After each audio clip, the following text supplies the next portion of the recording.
Okay. We should be live now. Right, I'm back. Hi there, Jose. Welcome, welcome. The deep space is Alright, let's get into the ToF stuff first. And then we'll get into Snowbreak later.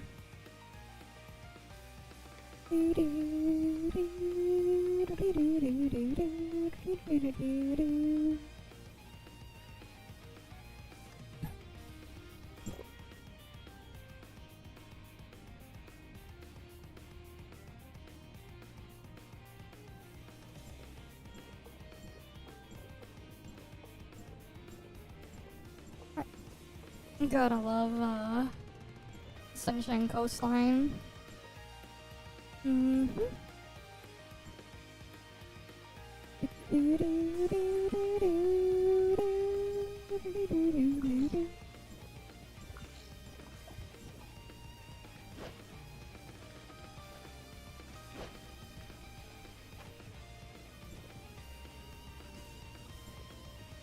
Oh shit, I got Old Man. Damn, I got Old Man here. Amongst other things.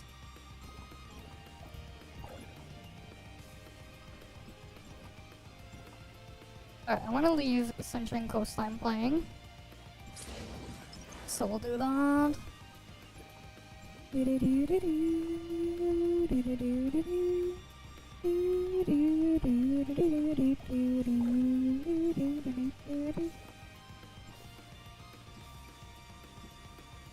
Alright, let's go to Artificial Island first.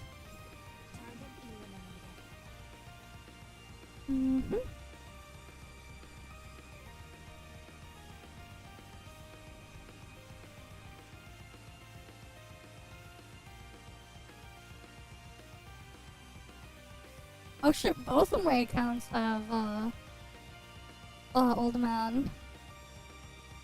Alright.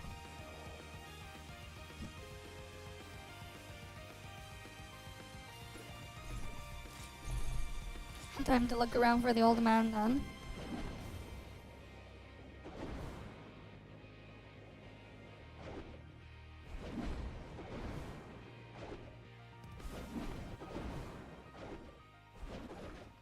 Oh shit, he's right here.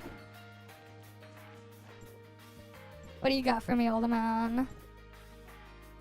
Just some Titan mats and proof of purchase. I'll have to check it on my alt after. Surely my alt will have something good for it.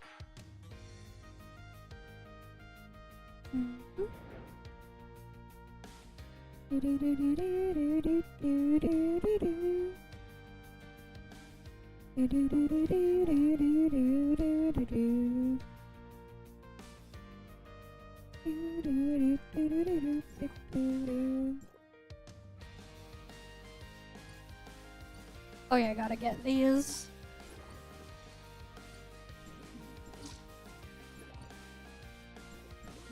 Wait, have I been forgetting to buy these?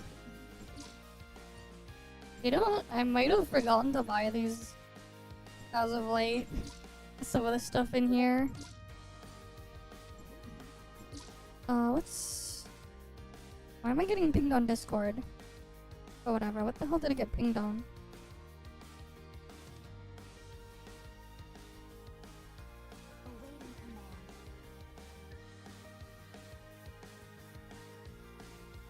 Okay, yeah, I have no idea. Something was sent to me and I didn't catch it. Weird. Discord being weird in Pepega. Okay. That's fine. Target eliminated.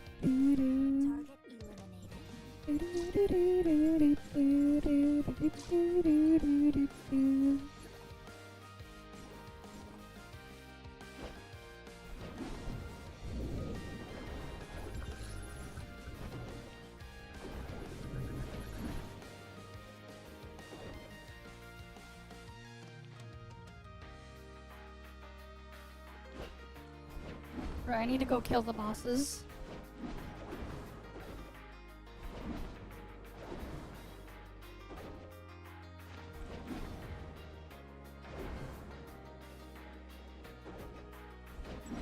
Yeah, I get the feeling all this shit would be even faster when I eventually get Lana, because then I can just change the gravity and just go there in a straight line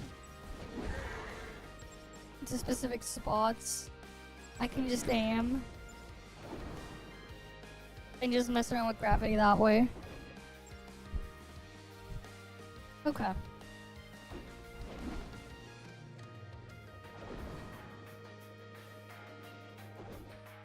Alright. Let's head on over here.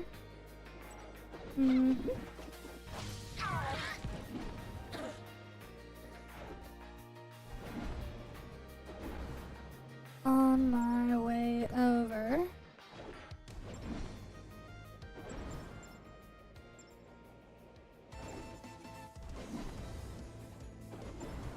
Oh, there's a thing.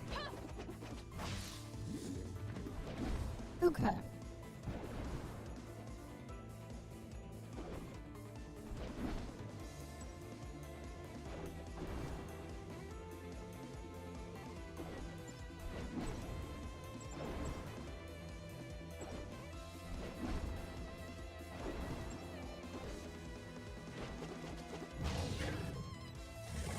Hi there,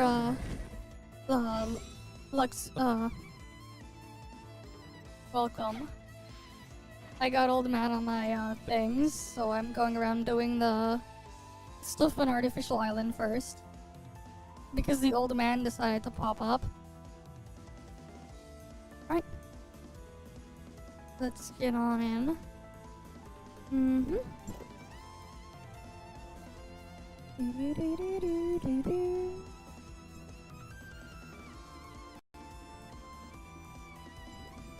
Yeah, then I have to do join ops and all the other stuff.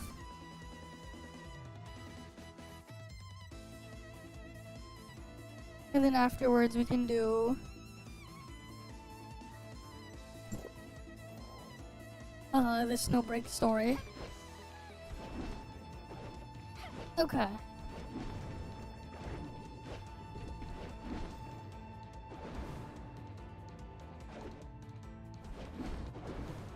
But yeah, at least the Snowbreak story, good, easy 4 hours of content we can add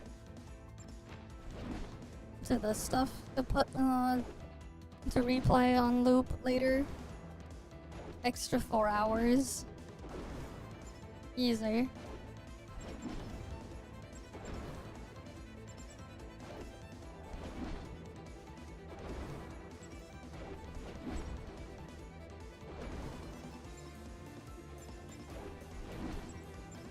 Old man's not there.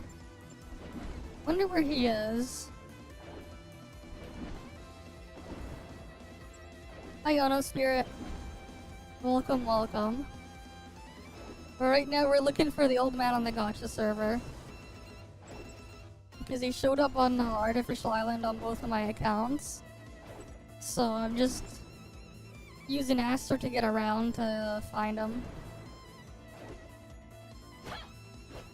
At his usual spots. Because this is like the fastest way to move around. Yeah, how you guys doing? I noticed like the orbital eye mod that someone made helps track it, but you have to be within the general vicinity of it first. So like I just fly myself around the map looking for him, and then I just wait for it to pop up to get tracked. There's a separate version of the mod for the warp server that tracks supply pods, which also helps if you're doing exploration there.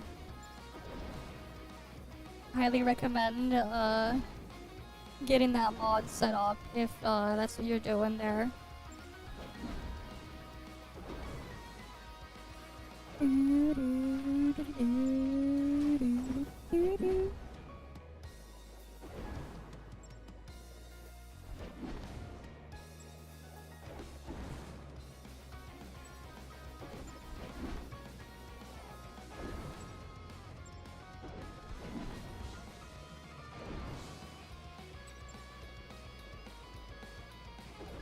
Alright, let's see what else is here.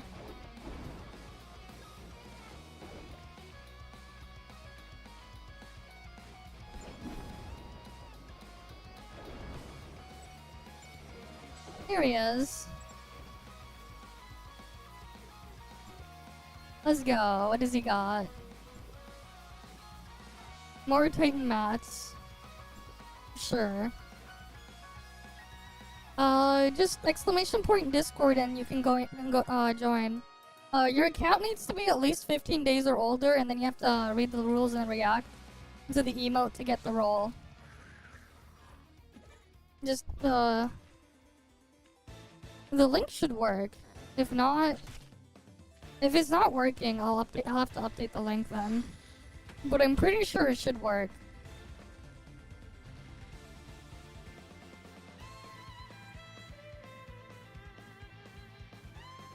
But yeah, the account has to be at least 15 years, not 15 years, 15 days of age. Yeah, 15 years is impossible. Discord hasn't been around for 15 years yet. Around 10 years, yes. A little over 10 years. But 15 years, no. Though Discord back then was a lot more different now. Because back then, all the features of the Nitro Classic was just a built-in feature on regular Discord. Yeah. After you read the rules, you can get on in. It should take you to the rules section. But yeah, welcome. Alright, let's go and do the stuff here. You know, I do wonder though what they originally intended to do with Artificial Island before abandoning it.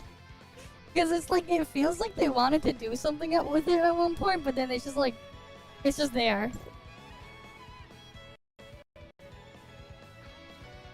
Abandoned and forgotten.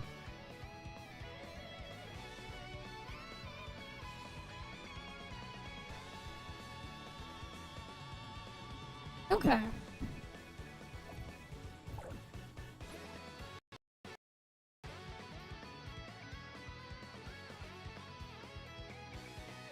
Yeah, probably. Like, at one point I said something about, like, being able to invite characters over and stuff, but that never happened. It is funny, though. It's not just Chinese MMOs, even, like, lots of MMOs have had them at some point, in some form. Now, EnVtuber finally has one after like nearly 20 plus years of not having one. WoW apparently has them now.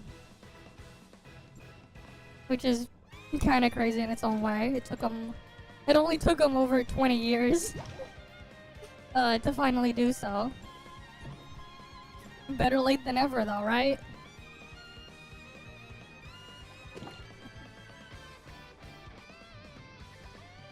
Right, like a better late than never.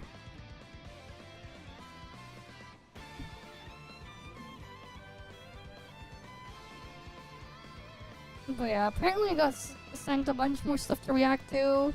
Oh wait, there's a new show, American Story trailer.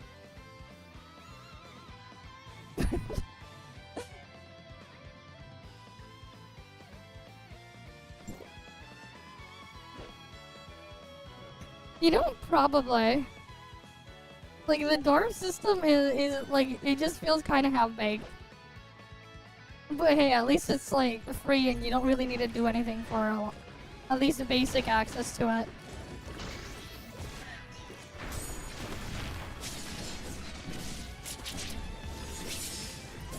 So a lot of the furniture is locked behind having A3.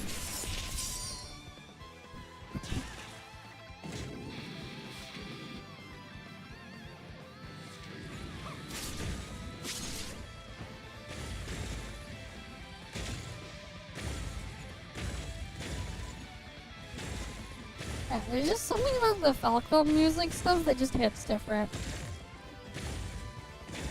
I don't know, there's just something about them.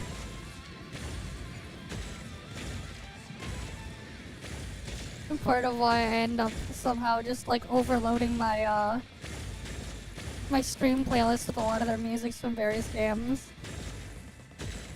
They got lots of good stuff.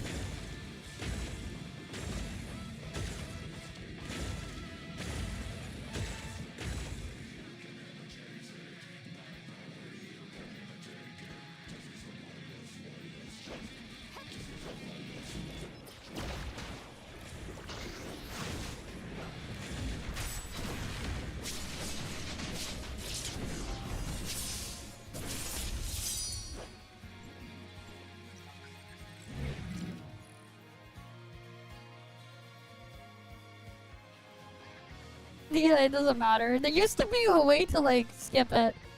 Hey, I gotta get my stuff here done quickly. Don't worry, I'll go on Warp Server in a bit.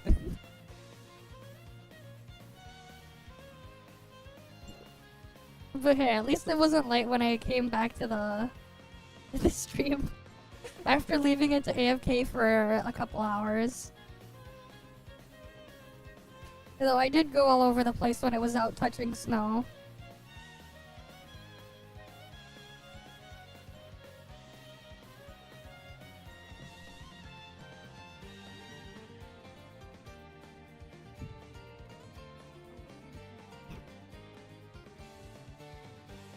Yeah, like things are just getting busier and busier. At least I got my laundry done as well when I was out earlier. The laundromat was like so busy today. And then like the workers of the laundromat were, cause like they offer like a service as well where they're just like wash and fold your shit. But it's like pretty expensive. They were like full of like, they were just full of swamped with like people coming in to have them do that. Like I saw that while I was just like doing laundry there. Which is crazy, but then again I guess a lot of people want to get everything done soon because next week and all. Hi Flagger. Welcome as well.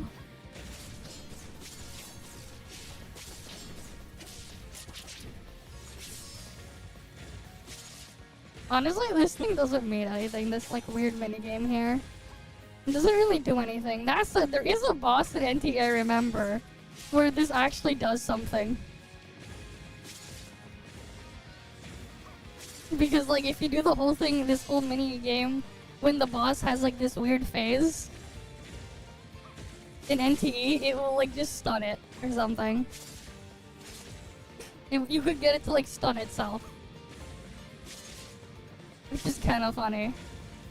They like straight up recycled this shit and put it in NTE. It was like a music themed boss, like on a stage.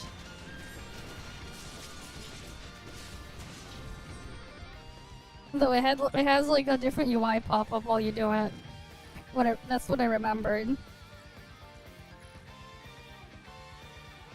They actually like straight up recycled it into an actual boss fight instead of just being an intermission to wait to get to the next boss.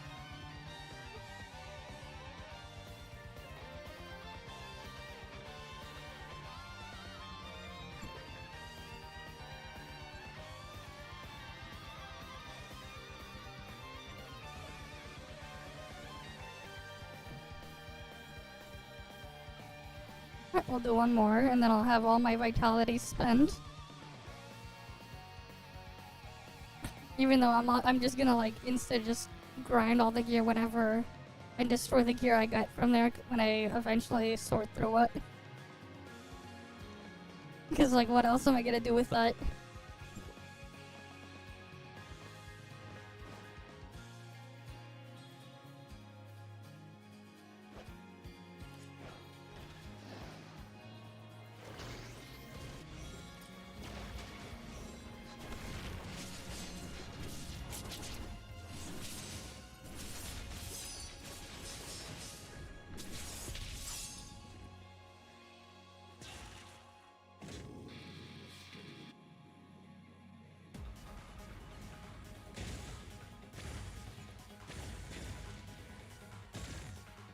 Yeah.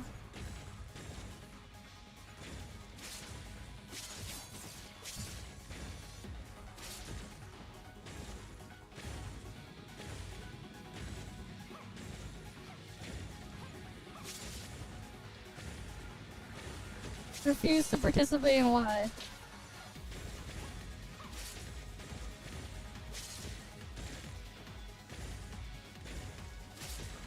But yeah. Now the playlist rolled over to some Tokyo Xanadu music. I really do wonder though, like when they'll release Tokyo Xanadu too. Cause like the only thing that we have confirmed from them, from Thing, is like what? We know Trills in the Sky second chapter is coming sometime next year. So isn't like too crazy to understand, because like, you know, if you play the original Trails in the Sky games, pretty much all the assets used in first chapter have been recycled to be used in second and third. Yeah, Silver Palace CBT is coming. But for me, honestly, like, I really hope there's like more in that CBT than what they showed in the trailer, because like I feel like I'm not probably gonna like really stay and play it long term if I try the CBT. I don't know. It's just hard and kind of annoying with like to maintain a lot of these live service like stuff in a lot of these live service games, and a lot of them just, again, like I've said before, it's just they don't end up having anything past the surface level, which just kind of makes it a harder and harder sell for me to keep myself engaged in everything. I do wonder though if the curse of being Chinese devs will continue. Because like, it feels like the way a lot of these things handle certain aspects, it feels like a curse. Because it's kind of like a pattern I see. Yeah, like that's the thing, right? To an extent, you play one, you've basically played them all. And then it's just like, with a lot of the stuff too, it's like the combat. It's like there's not really much difference in the vast majority of them. Like, let's be real. The only real difference is, we have the numbers working in a slightly different way. Or, you know, we have a different UI, a slightly different UI, or we have a different font. Right? Like, the main thing is like, oh yeah, our font is slightly different than this other one. Right? And then it's just like, again, the same type of thing you played in some other one before. Just now you got a different visual map and everything. Oh wow.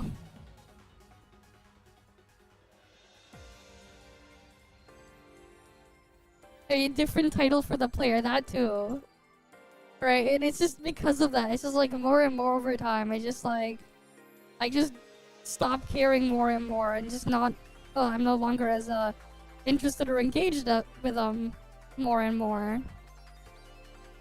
And the same time too, it's like, honestly for me, if they have a lot of these aspects in there, I mean, I do take apart and look at every single aspect that I can, at least that I can figure out what's given to me.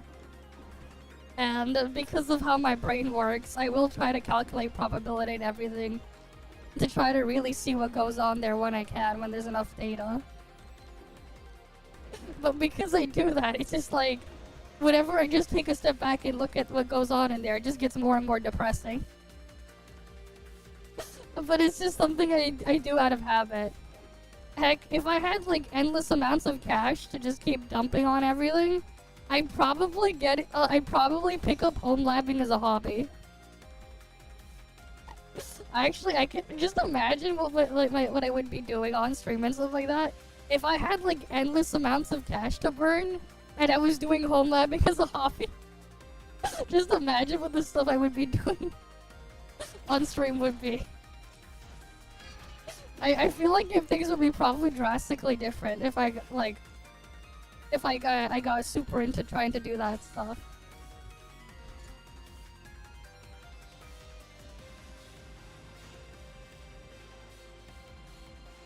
New trails time, see the characters increase in 3D. What do you mean? The remake's already in 3D.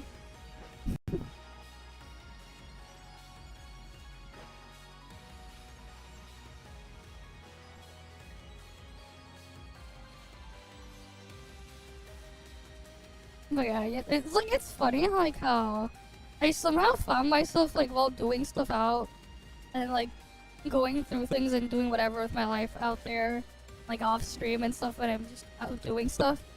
I somehow ended up like listening to more of the Tokyo Xanadu soundtrack. Like just listening it on its own. Right, it's just like what I initially thought was like one of like their weaker ones that they've made. It's kind of grown on me, like different parts of it in weird ways, and, like in its own way with some of the Eclipse area themes. or like the dungeon stuff. Because they have like so many different variations for most of them, most of the different tile sets. And it kind of like adds to the vibe of them that I just like never really paid too much attention. And the other day too, like I saw this video on a musician who's just like for some reason analyzing like this music composer for stuff, like it was analyzing the music from like Sonic Adventure 2. And they were like pointing out a bunch of stuff like I never really noticed. Until like I saw the video there. Well actually no, there was one thing he pointed out that I did notice, which was like the Bio-Lizard fight. Having the live and learn motif in it. But I only realized that after like I played Shadow Generations. And like I got to the Bio-Lizard fight and I heard the thing there. It's in a lot of places, like Sonic Adventure 2 music especially. Like a lot of the action stages, all the Sonic and the Shadow stages, they have like a distinct style to them that is like pretty consistent throughout the whole game. But like it blends everything in there so well.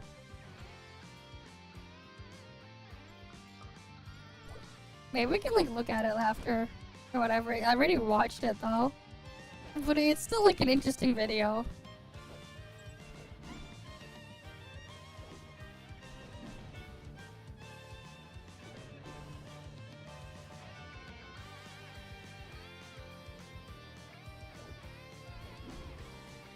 Let's head on over this way.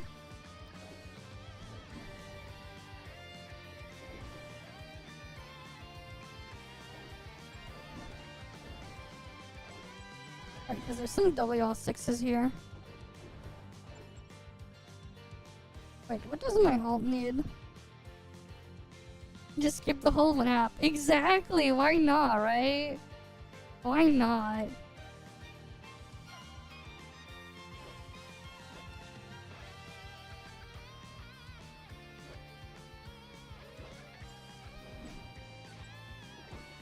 Alright, rules and walls and everything are a suggestion.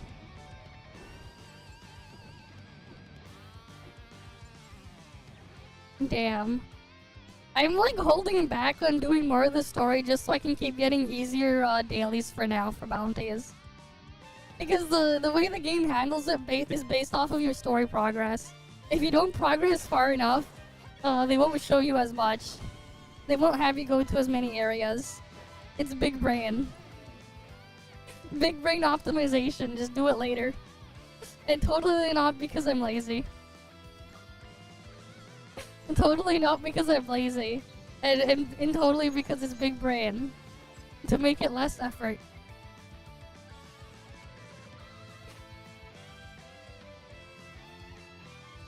Yeah, because like I probably won't continue the story until we get to like 65 or something. Just to make things easier on me. Because big brain.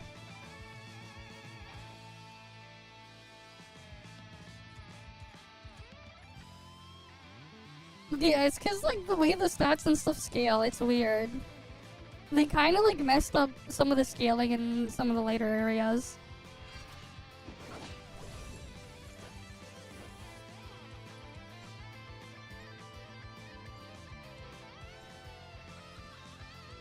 But like, yeah, it is what it is.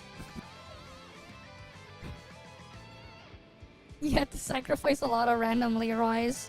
Hey, did you at least get your devout shoulders, man? Surely you got your devout shoulders, right? I don't know what a holy paladin whatever would need with priest ear, but like, yeah.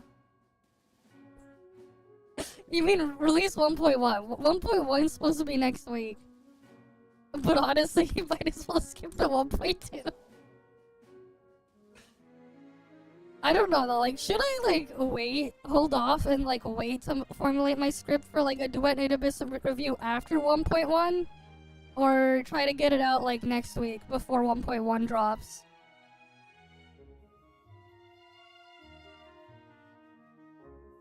Because like honestly with me, like, The only reason why I'm like really keeping stuff around in Duet Night Abyss for now is like there's at least some potential. So I kind of want to see if it like really goes anywhere, but that's it. I like maybe at best I'll give Duet Night Abyss a year or so, because at least it has potential, but I don't know if it'll ever like actually get there.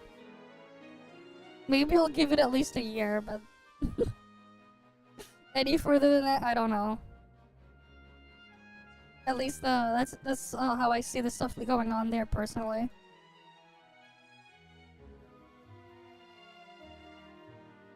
Yeah, here's the thing though, it's not just quality of life that's the problem, it's not that. They need to rework a large chunk of the game because it is just straight up boring and tedious. Like, and I say that as someone who's like constantly running like macros and stuff to try to add some form of automation to ease the burden. Alright, like my experience in Duet Night Abyss is drastically superior than like most of the player base. Because like I am like a multitasking doing shit through an emulator to speed up certain parts of it that probably a lot of people did not think of doing or whatever that they could be doing as well. I know there's some people using specialized 8-bit DOE controllers and stuff and doing things that way. What's funny is like those are like those 8-bit DOE controllers that they're using are like advertised for people hunting shinies in Pokemon who want to just mass hatch eggs automatically. Like they're straight up a game controller that's advertised to people playing Pokemon for shiny hunting so they can record a macro where they get an egg from the daycare or whatever or the picnic basket in Gen 9. Put the egg in their party and then have it like you can then make it so you run around for a bit, egg hatches, and then you deposit the egg into the PC. Like people straight up have scripts for shiny hunting, egg hatching, and Pokemon that they would run on that like 8-bit DOE controller. And like there are people who have those controllers that are like actually just using that to go farm certain things in Duet Night Abyss. They need to like really change stuff in a lot of the content. And like especially if they want us to do the roguelike mode an excessive amount of times, they need to make the roguelike mode fun, man. And not just another annoying chore that we just want to like zoom through as quickly as possible. Like as soon as like the patch drops, I'm probably gonna go get a maxed out version of the emblem weapon just so I can go and then max out the Rainwraith scythe. Just so I can go and speedrun clear that mode faster. Because any time saved farming that mode is huge. Oh shit, I accidentally closed off. Did not mean to do that. I closed the main thing. I meant to like close my alt and then switch things over. Give me a sec.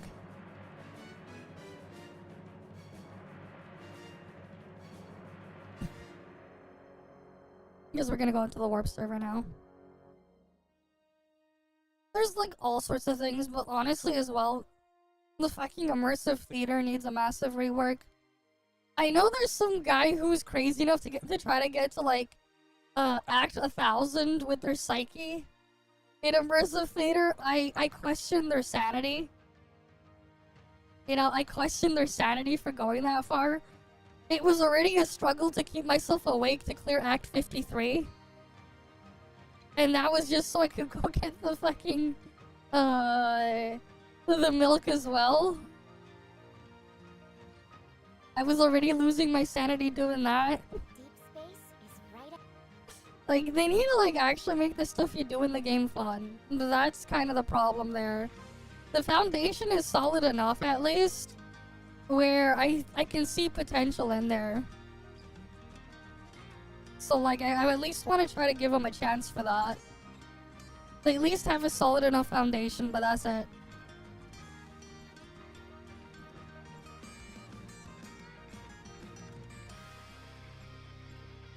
Oh yes, we got this remake of remix of Sunshine Coastline.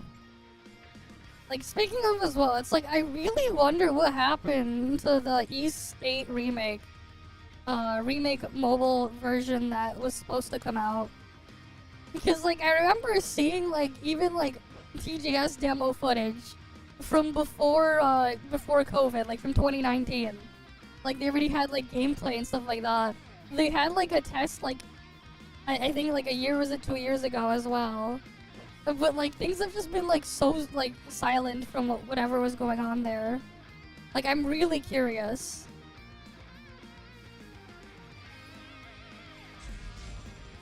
I kinda don't want I don't want that, man. It's already, like, dubious enough having some, third-party Chinese company handle it. Where, like, you're kinda worried if they're gonna butcher and ruin the original product. You know? Like that Trails Gacha game that is, that nobody wants to talk about because, good reasons, that licensed Gacha game. That, unfortunately exists. Not like I would ever play that one when I could just play the actual games. Right, it's kind of like the Persona 5, what was it? Persona 5 Phantom X or whatever the mobile thing is called. That Perfect World made. It's like, why would I play that one when I have, like, actual Persona 5? Especially when it's based off of the same content and everything anyways. It's just like, I'm not gonna go play an inferior version. An inferior downgraded version with, worse monetization and everything. When I could just play the original.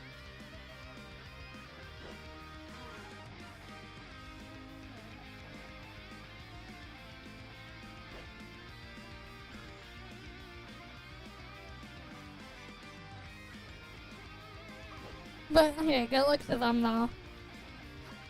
At handling Persona 5 of Phantom X or whatever.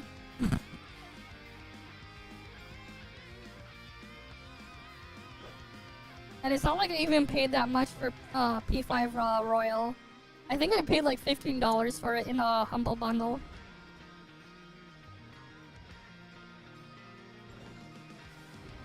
It was like something like that. I paid like $15 for it in a Humble Bundle. Good price. I need to play it at some point.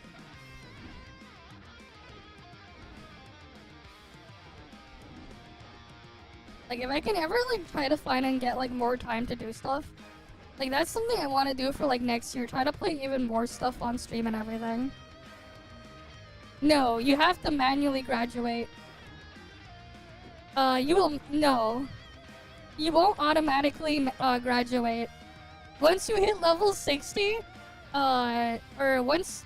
It's not level 60, it's once you, hit a certain reputation level, you'll get the option to graduate, but you have to go with your mentor to go and initiate a graduation ceremony. But, like, there's no reason to graduate. Yeah, don't look it up, it's terrible. It's a licensed game to some random, to Tap. Basically, Tap licensed the IP to make a game, and it's really bad. It's just it's your typical generic licensed anime game, anime IP game. They're generally really terrible. Nobody wants to ever talk about or acknowledge its existence. It has a really good soundtrack though, cause like it just recycles the regular game music. It's based off of like that really dumb spin-off anime that they made.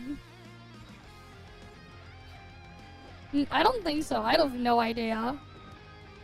But like there's some really bad translations and stuff in it from some of the videos of it I've seen. I don't really know, man. It's a friend of Tara's or whatever, and a friend of like a former mod I had. That like, they were in there before, then they showed up recently again. I still haven't figured out what I want to do about this stuff in there, though. But yeah.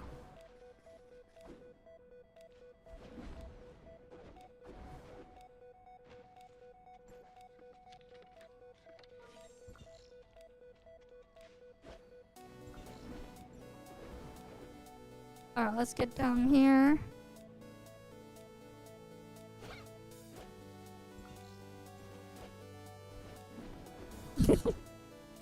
Nah.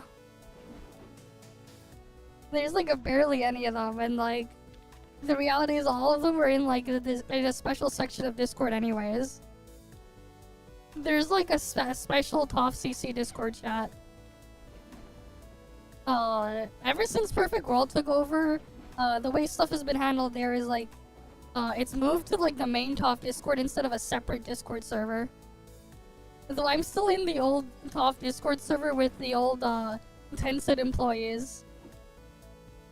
Even though it's like basically dead because I just never bothered to leave.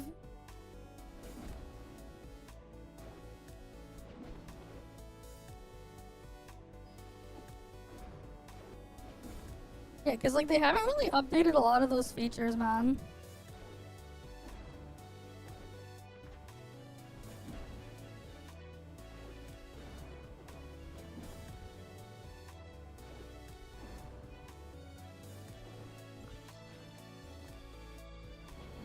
Yeah, I wonder if maybe I should like make a video or something on like ACG type games that I'm interested for next year. Should I make one? Like just make a list of all sorts of games. Maybe I'll just put like the generic like top 10 type of list or whatever.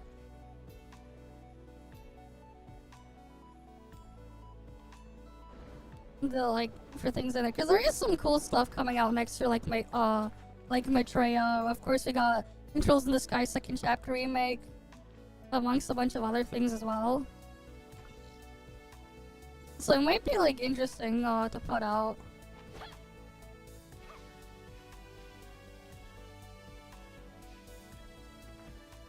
Oh no, wait, you know what? Maybe we'll try to do like.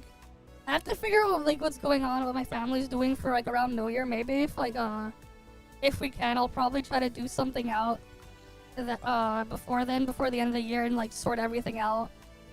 That could be fun.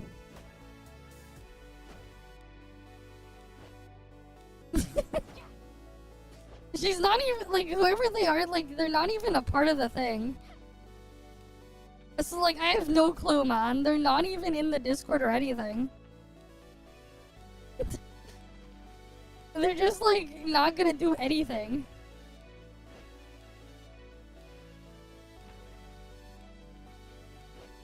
Like they invited me or whatever to join their own other Discord server. I took a couple of peeks in there. I'm like, eh, what the fuck is going on in here? I don't know.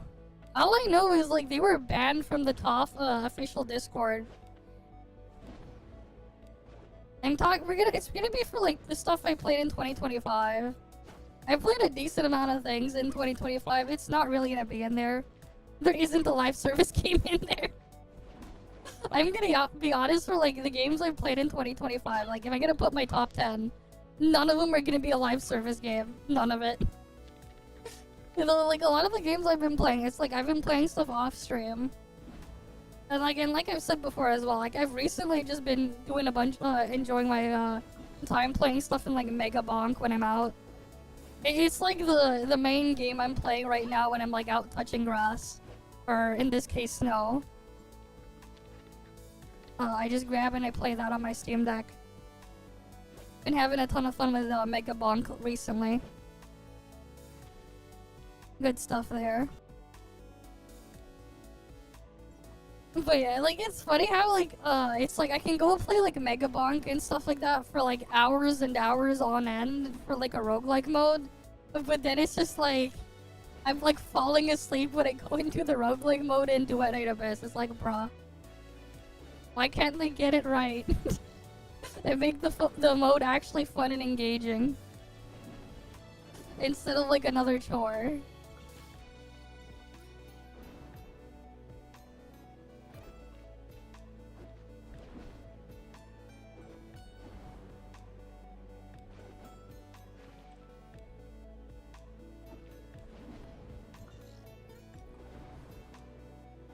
But like, yeah, at least for me so far, for these like live service like anime style games and stuff that I played, at least the recent ones, Like, so far, it's only really ToF that actually benefits from being a live service. Where, like, literally every single other one I've played, it's like... I'm constantly thinking, yeah, this would be a lot better if it just didn't have the baggage of being a live service.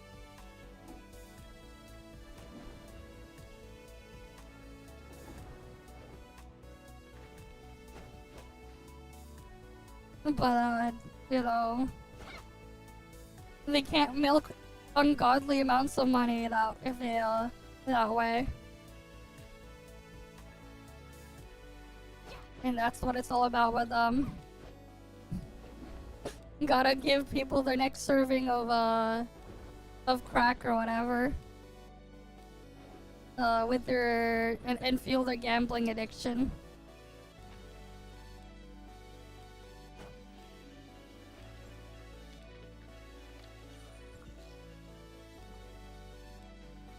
I do wonder why, like, the auto-explore Mirori doesn't, like, properly, like, grab everything here.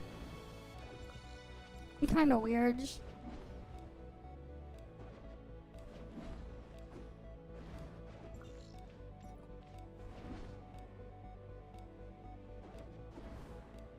It is the only one that actually has content, man. It's the only one with, like, actual replayable and multiplayer content. So, like, it actually does benefit from that aspect. Well, the others, it's also like, bruh, why the fuck we getting, like, we adding freaking Chinese spyware to our machines? Like, running at the fucking kernel level. For a single player game, no less.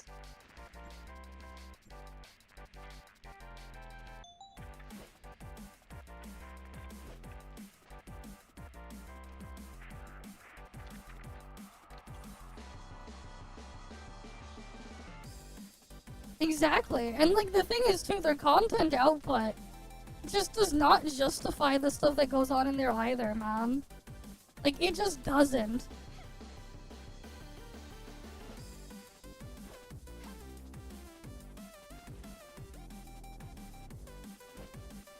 Like, it really doesn't. Like, at the same time too, like, the output on them, even if you look at their content with a lot of them, like, actual genuine content out of them after like a year. And then you see like the size of some of these studios and teams working on them, it's just like, it's frankly super embarrassing on their output. Right, like, hey, like, we just got Trails in the Sky of the first remake this year. The second chapter remake is coming out next year. It is probably gonna be coming out mid next year to fall next year, is my guess.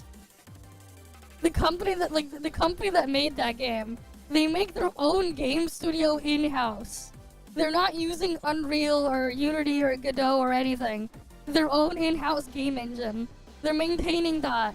They compose and handle their music and everything in-house. Right? Like, they do all that. They make the actual game. Right? They have all the stuff to run their company and all the stuff is structured.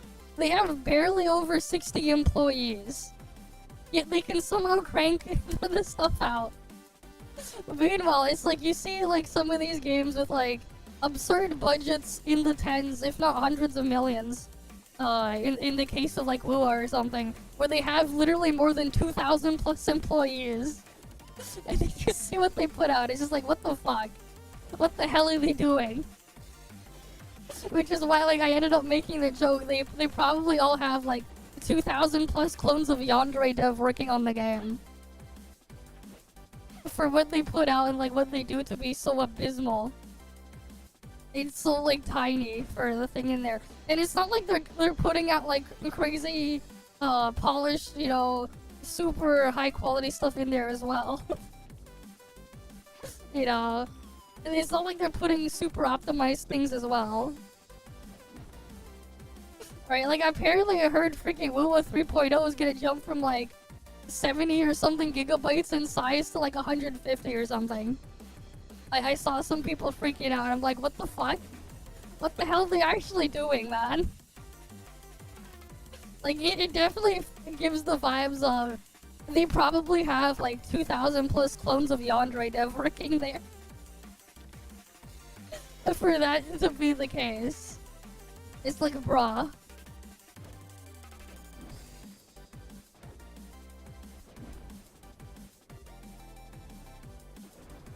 Like, here's the thing too with Dark Souls and like Elden Ring and stuff. There is a way to like make the game easier if you farm and grind your way around it. The thing is with Dark Souls, Elden Ring, and everything, you can play the game with the very base equipment and mold your way through completely naked and beat the game. But you can also farm, level up your character, and go build some crazy shit and just destroy everything. If you want to grind and do things that way, the slow way. You can do both, and you can still have a good time and beat the game. Hey, at least they got that's like a full fucking game there, man. Like, here's the thing, there's probably significantly more content in Shadow of War than fucking Wuthering Waves will ever have in its entire lifetime, let's be real. Like, actual genuine content in there. And like actual gameplay.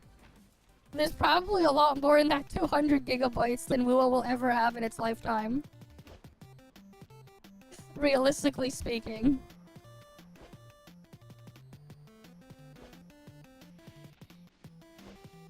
So I'll at least give it that.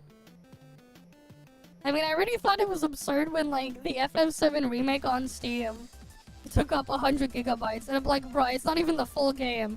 It's the first third of a game that came out years before I was born, man. Like, how the fuck is it 100 gigabytes? Like, it's not just that alone, man. Right, it's just, like, really weird and bizarre. And then, like, a lot of them as well, they just come out, like, unoptimized and everything, too. Right, like, you guys saw how my machine was, like, running and, like, struggling to do certain sections. And dropping crazy amount of frames when I was streaming EnVtuber. The EnVtuber beta. I already have stuff on my streaming PC and stuff like that optimized and putting things in ways to reduce as much load on the graphics card as possible. Heck, I'm not even using the GPU to encode video. I'm using my CPU to do that. And like, I'm still getting issues. Like, if for some reason, like, the EnVtuber beta is running worse than, like, NTE's beta was. And at least NTE's beta was on, like, the funny part is, like, Unreal Engine 5 versus Unity. The NTE beta was in Unreal Engine 5. But that shit runs better than a bunch of Unreal Engine 4 games I've played. Including Mulan. Which is funny because, like, I remember, like, at some point the people were doom posting because of Unreal Engine 5. But, like, the reality is it's just a feature set and, like, it's just an engine that has, like, so many features and stuff, and they added more features over their older versions. It's just a tool. The problem is there's a bunch of developers and stuff just slapping every fancy thing that they see or every fancy functionality from a game engine without understanding and properly utilizing it. And not trying to, like, optimize the fucking game to work. And taking whatever Pepega AI feature or whatever they can put in to try to, like, make up for, you know, the thing not working properly. Like, frame generation. But, like, every time I've tried frame generation in a game, it just annoys me because it's like, I'm very sensitive to the latency there. It's like, if I see something moving faster at a much smoother and lower latency, but then like the actual input delay is so big for me, I actually just hate it. I would rather not have the fake frames at all. Like, I would rather not have the fake frames at all than have fake frames. At least that's me personally, because I am sensitive to that. And I do notice it. I would much rather turn all the settings down to get around that than deal with fake frames. I'm okay with like upscaling the image and stuff like that and using tools to sharpen it and everything. But like inserting fake frames is where I draw the line for me personally. I am very sensitive and I get annoyed with latency.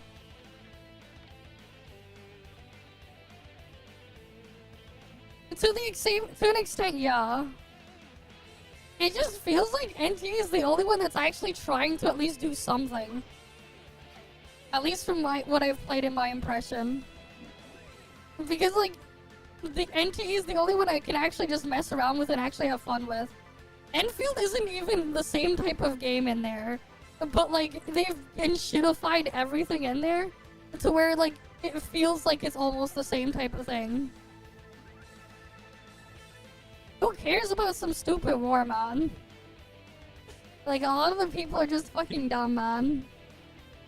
Like, why the hell do you even need a war? That type of stuff, like, I'll never understand. Like, the reality is, it's like, if you don't like one thing, why are you gonna go attack something else or prop something up? Out of spite, man. It's so stupid.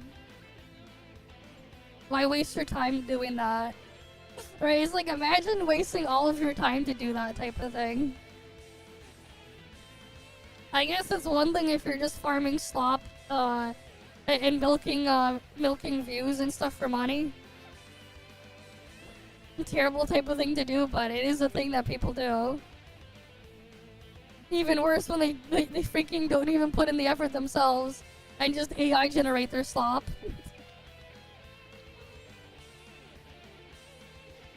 It's not that I hate EnVtuber, it's just the game keeps shooting itself in the foot, and they put the only thing I do like in there, the game actively tries to stop me from interacting and engaging with it.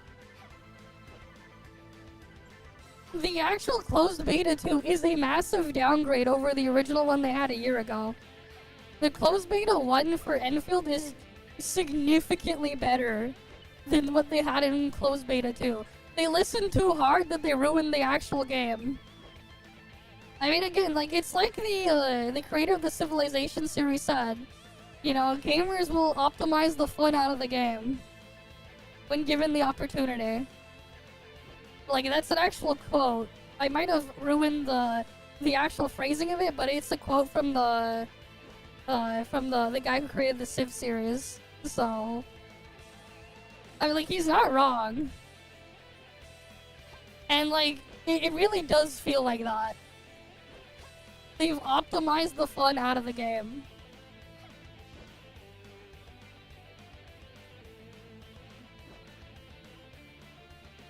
I don't know who Yoshi P said that is, but I remember that being a quote from, like, this a dev from the Civ series.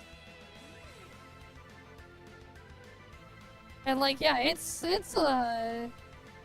I'd say it's a pretty meaningful quote of his. Oh, there it is.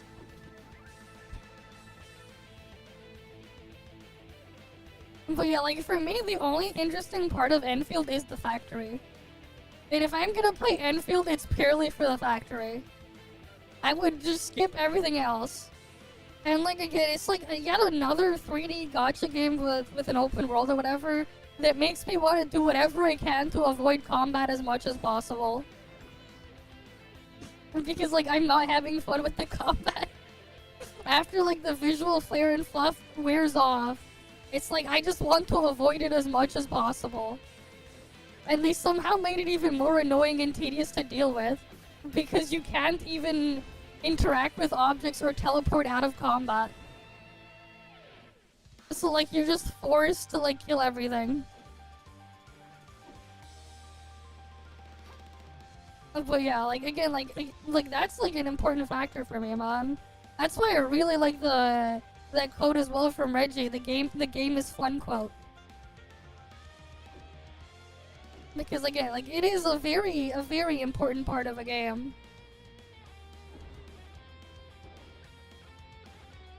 Right, like, if it's not fun, why bother? You know, they're gonna force it to you. Yeah, like, that's the thing too, it gets in the way of the factory stuff. The story gets in the way of that too. It's way too intrusive and hand-holding. And then, like, the factory is, like, too basic, man.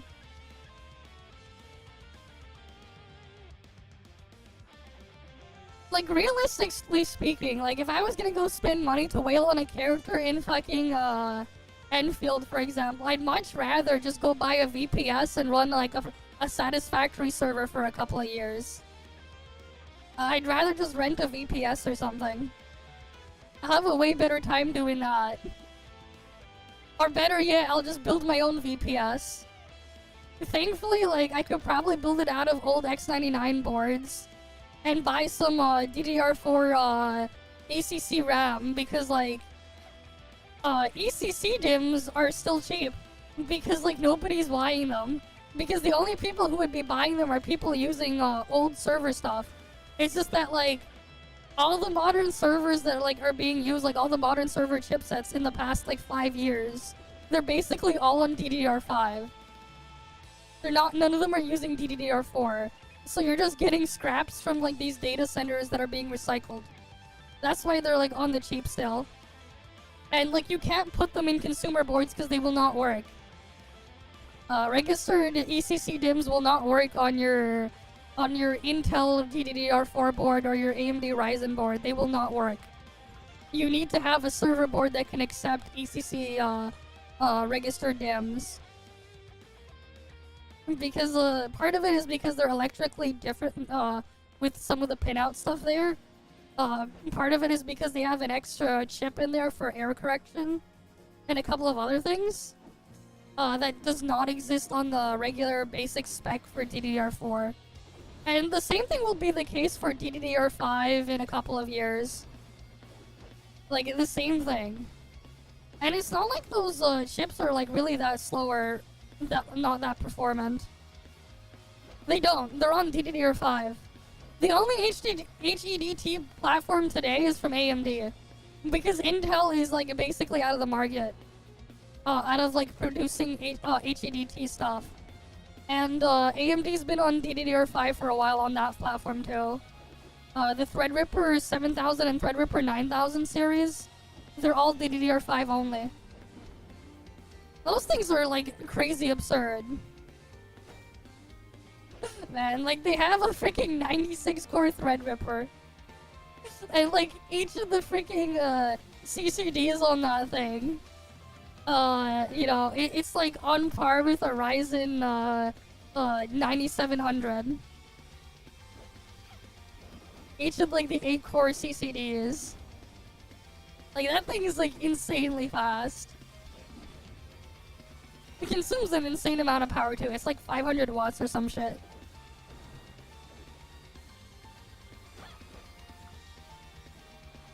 Really cool chip though.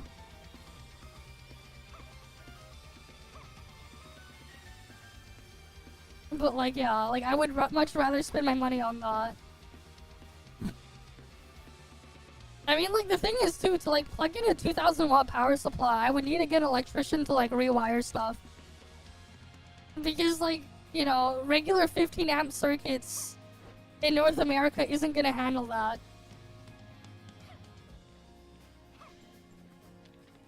Right, like, what's 15 amps times 115 or 120? You're just gonna get little over 800 watts peak, 1800 watts peak draw that you can do. 2000 ain't gonna work, and you still want to like leave a little bit of extra headroom because like there's no such thing as a perfectly efficient power supply. Again, because like you're converting AC into DC, and you're not using it as just like an AC voltage. Yeah, you could use more than one plug, and you can put it on multiple circuits. That is true. But like, that sounds super cope, man. Let's be real, that sounds super cope.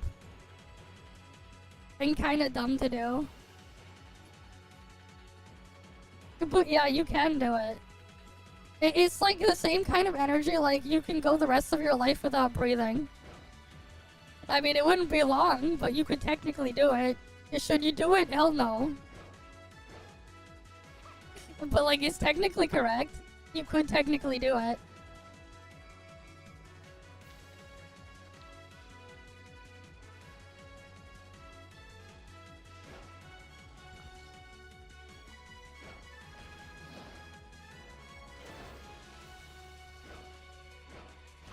But yeah, like, that's like the one advantage like that EnVtuber has over every other factory building game. If you're playing it on your own, and you're not running a server that's running 24/7, you can at least get materials when you're not actively playing the game. That is like the one thing it has over every other factory game. Because it's live service. And the factory is always running. But like, with pretty much all these factory building games as well, you could just run your own server. Or you can rent a VPS. And do it yourself.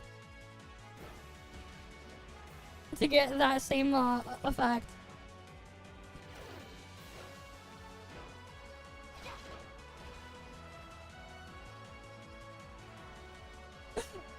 No, because EnVtuber has a stamina system. EnVtuber has a stamina system on top and it's fucking retarded. They already have the factory thing that slowly produces your stuff over time.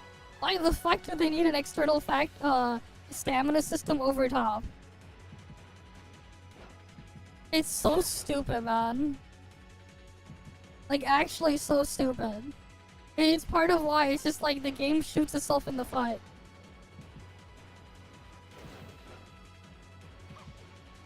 Like, they put stuff in there to actively stop you and prevent you from playing the game. And you can't exactly ignore or avoid the stuff in there either. At the same time too, honestly, like, if you really wanted to have the casual experience in a lot of these games, if it was possible, like, the best recommendation is keep your world level or whatever at the lowest possible level, just so you can breeze through things a lot faster if you don't want to deal with them. Too bad they only let you go as low as one level below your cap. Right? Like, it's too bad that they don't let you do that. I remember, like, the normal stamina system is used for EXP materials and Ascension materials.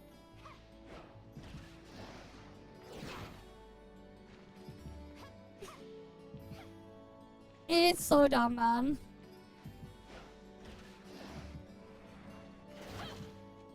Yeah, again, like, it has the gacha slot problems where it's just really unnecessary.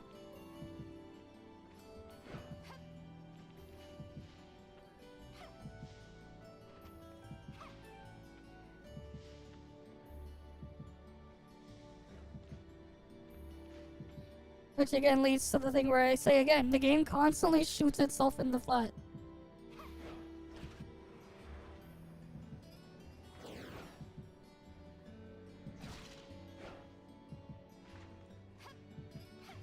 Right, hi there, Mazavara. Welcome, welcome. Because, like, that's, like, the thing, man. It has potential, like, for at least that aspect of the game to be interesting and engaging for me. But then, like, all the stuff, when you look at all the stuff that gets in the way, and, like, again, for me personally, I would much rather just pay for a game that doesn't have any of those issues, and I could just actually play the game on my own time and everything, and, like, genuinely engage with it. And, then, like, the fake forced stuff they try to shove down you. Just, like, can excuse themselves for being a live service.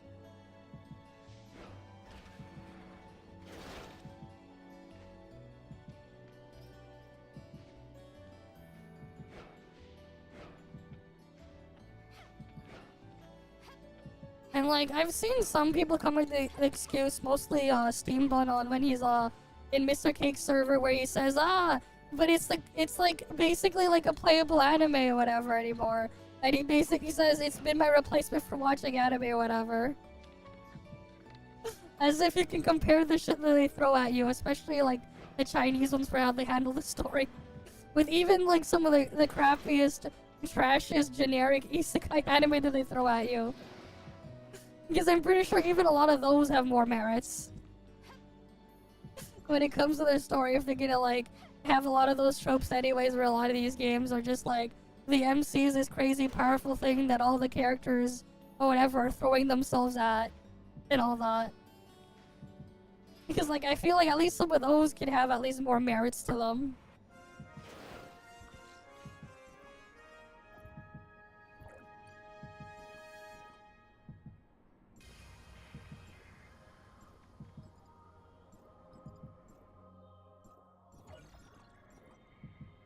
Yeah.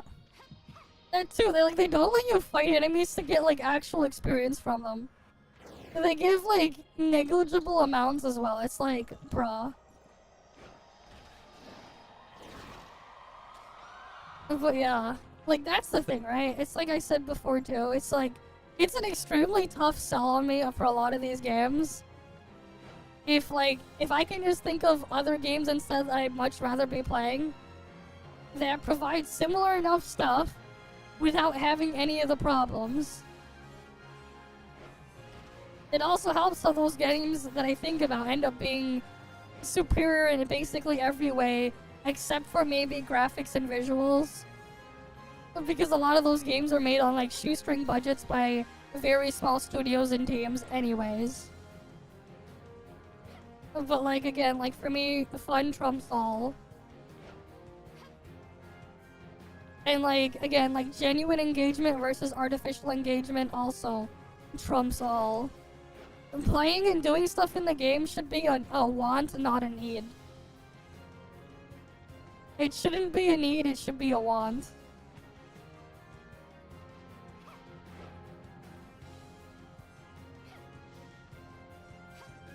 And when it moves from the from one end of that spectrum to another, there's definitely something wrong.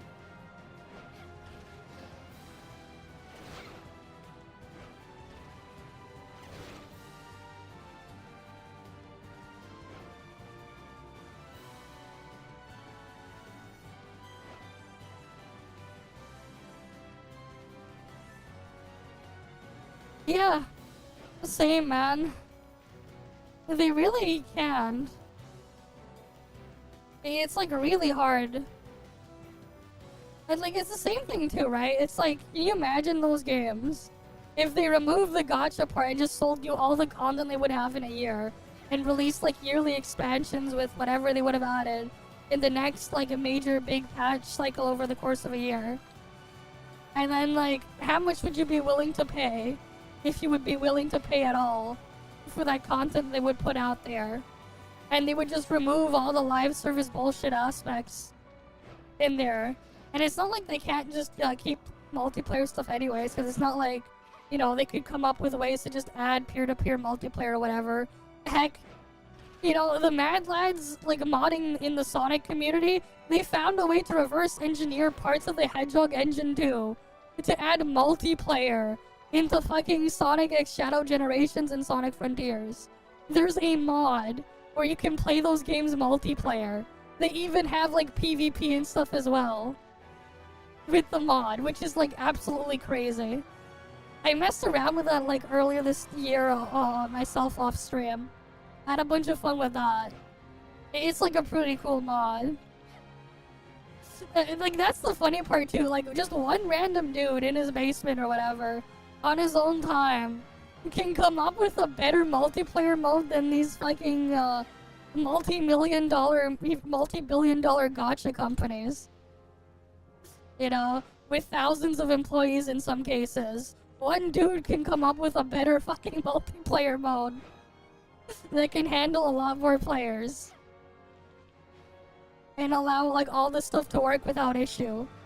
It's crazy. Like, one dude can do a better job. Like, I do wonder though, like, if that mod will ever, like, extend out, like, outside of just the Sonic games to, like, other Hedgehog engine games. Because, like, one of the, like, the main draws really that Sega treats the Sonic IP with nowadays is, like, it's their in-house game engine, the Hedgehog engine, that they use in, like, a lot of their other games, like Yakuza and stuff. Like, typically when they come up with, like, newer features or improvements or whatever, the Sonic games end up being, like, a tech demo for the stuff in there because, you probably didn't know this, but a decent part of the Sonic team, they're responsible for maintaining Sega's in-house game engine. So, like, a lot of cases, the Sonic games, they end up acting as, like, a tech demo of what the game's engines can do. It's actually pretty crazy when you, like, you understand or, like, you know the stuff that goes on there behind the scenes.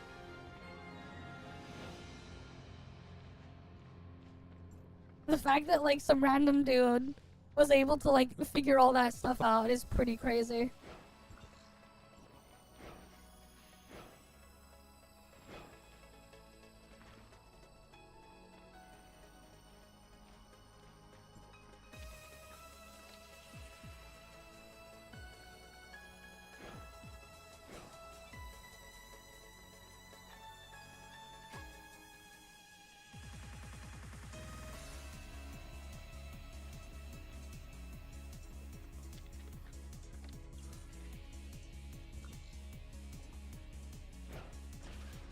Alright, let's get to the next one.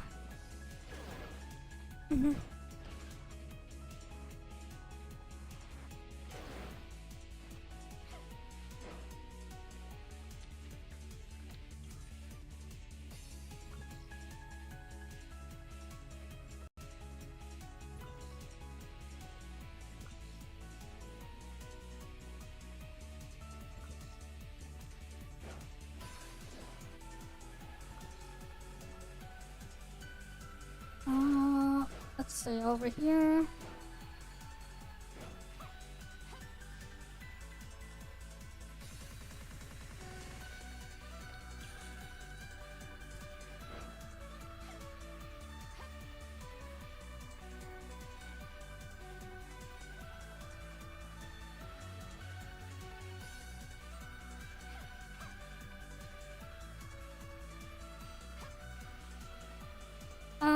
Honestly, it depends on what you want to do. Because honestly, you can keep Void Piercer around. It depends. Like, the real thing is, like, if you're running triple alter, then you obviously replace Nola if you're running triple altered cope. But like, the actual like meta flame team is gonna be like, yeah, you'll have sure, you'll have her replace the Void you'll have Lana replace Void Piercer, but like it's not that much better than just running Void Piercer with Lana and then having Lexus as DPS. Like it's always slightly stronger, and like it really depends on your investment. Like the other thing too is like if you have like triple altered with like Nola, Void Piercer, and Lana with A6 4-piece 3-star max matrices versus replacing thing with A6 4-piece 0-star, you're gonna get like similar damage between the meta flame with all A6 4-piece 0-star matrices using the cope one. The Lana triple altered flame cope is like actually really good.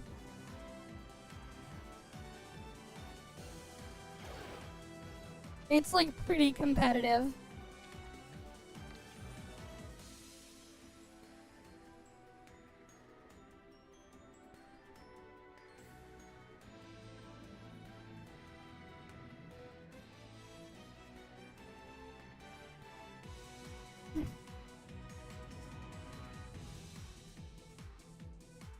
Oh, you're testing the test server? I see.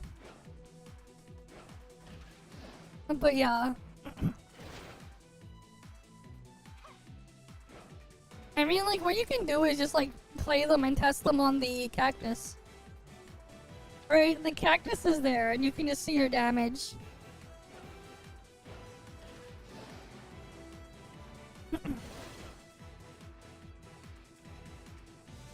Yeah, fair enough.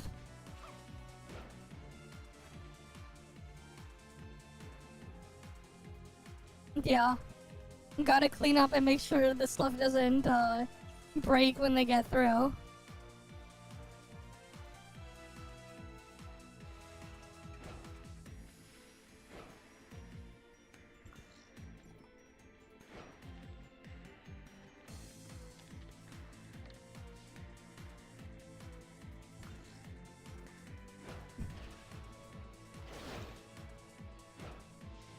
Leave some of the fun bugs though, right? The fun bugs are meant to be abused.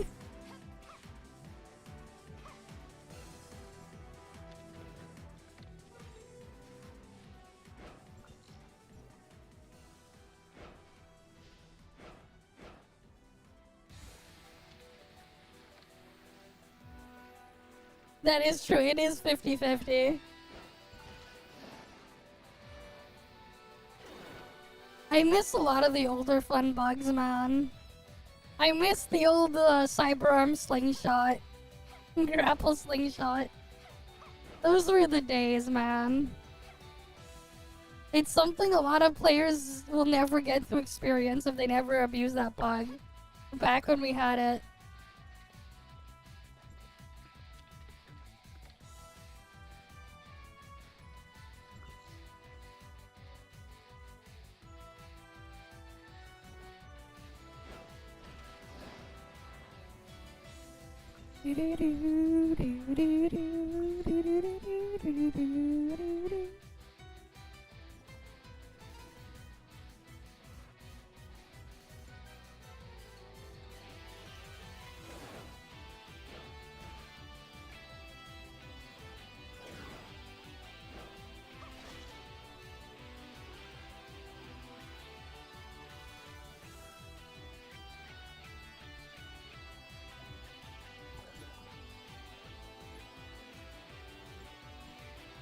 Oh wait, I forgot. This is not the live server. This is Warp server.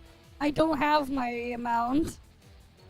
I don't have my two-seater mount for the water. I keep forgetting that.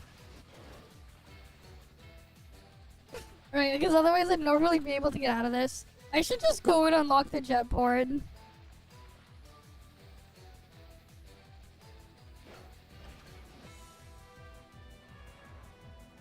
So I can escape out of the water.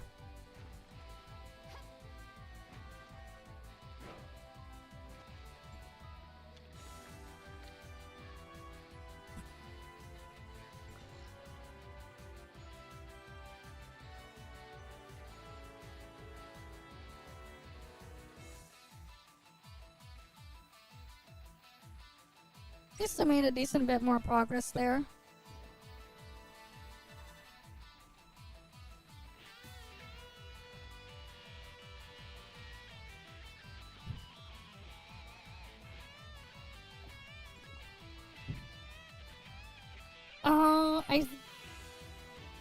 Yeah, it should be that. It should be that currently. Claudia basically only held on for so long, Claudia X, because of her trait. But then Nanto replaces that with the trait. Because Nanto gets 30% damage. Rip. It's okay, tomorrow. You can get him tomorrow. You're capped at getting, I think it was like 6,000 points a day. They spawn every 2 hours. It's for 30 minutes at the start of every 2-hour period starting from noon. So at 12 p.m., 2 p.m., 4 p.m., 6 p.m., 8 p.m., and then 10 p.m. is the last one. You can claim it multiple times a day, up to a maximum of 6,000 points a day. No, that was the last one for today. We won't get another one at midnight. You're gonna have to wait till tomorrow. And you'll just have to claim it at 2 separate times to get caught up. That's unfortunate, man. Or you could do the other game mode here. No, it's not. See? 2200 daily is the last one, not 2400.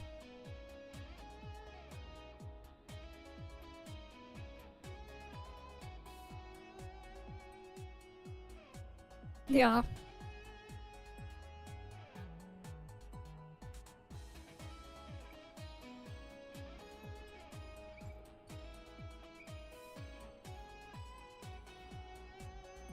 Ah. Do, do, do, do, do.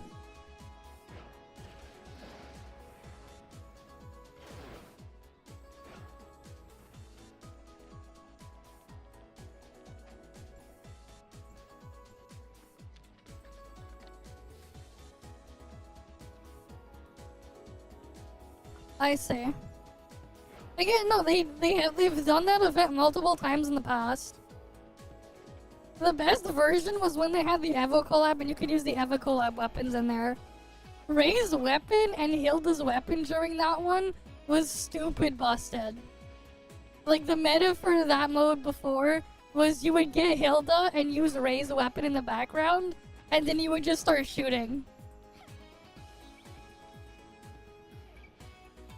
Because of like how Battle Royale mode works in ToF, like one of the best DPS weapons for Battle Royale is Hilda's minigun. You would just stay in minigun mode and just rapid fire shoot. It had like insane damage per hit. I know. It's just that like if you wanted to kill the fastest way to kill the boss, you wanted everyone to be using that. Yeah, I know. You pick up the gear, you pick up the weapons. You gotta pick up the weapons too, right? And the thing is, the gold weapons do more damage than the other color weapons. So ideally you would want the gold version of the weapons. They've rerun that event multiple times in the past. It's not a new event, it's an old event. It's just that it takes so long that people don't really farm it compared to other events that you can do. Because it's a slower farm. And you don't get that much points for your time. All things considered. Again, it's more of, you know, the habit where gamers will optimize the fun out of a game. To make things more fast and efficient.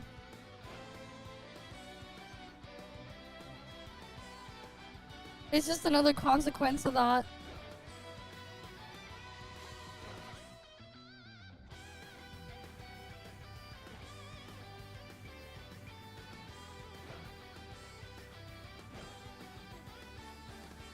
Oh, is that one again? Yeah, we had that in like various different maps before. I remember when we had that one underwater map. When Inners came out, we had a version of that underwater. In 2.1 or something, we had one in the first iteration of that event was inside of the place where you play the card games. In Joy Square or whatever.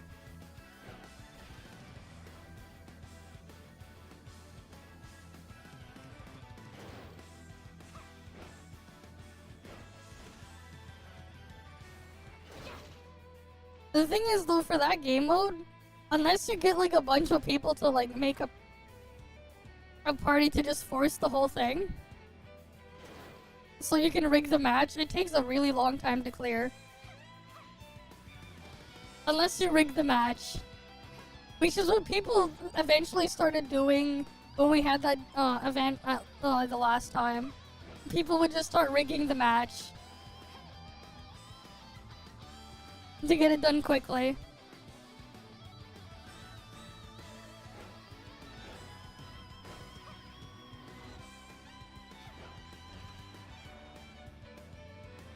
No, it's new. The thing that showed up there is new. The time is new. That was never there before.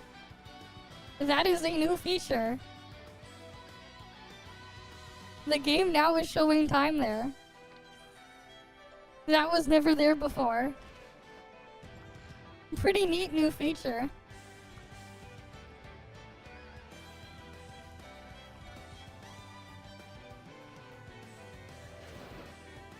I mean, depending on what you're playing on, it could be handy. It is. If you're playing like a game full screen, it's very handy. You can just glance up in the corner and you can see, oh, okay, so that's the time.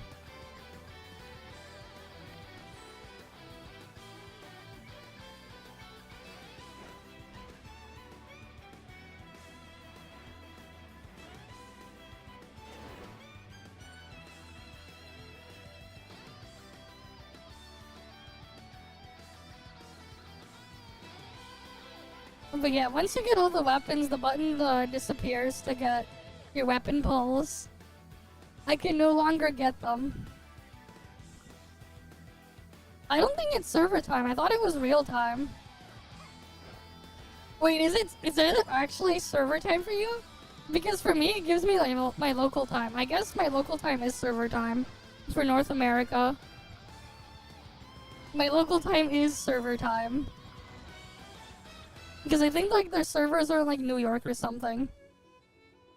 So like my time zone is shared.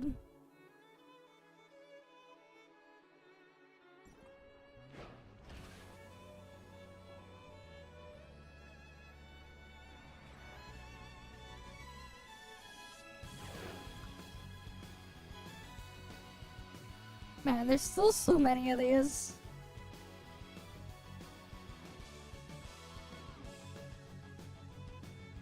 Right, sometimes you just forget like just how crazy they went with littering the map with these exploration points. Ah, I see.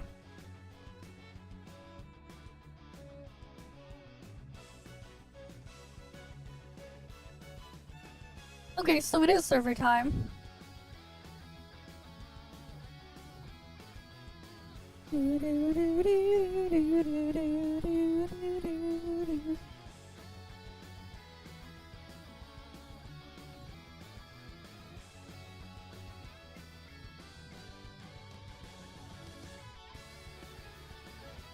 Man, I wish there were like more remixes of Inevitable Struggle. It's such a good song.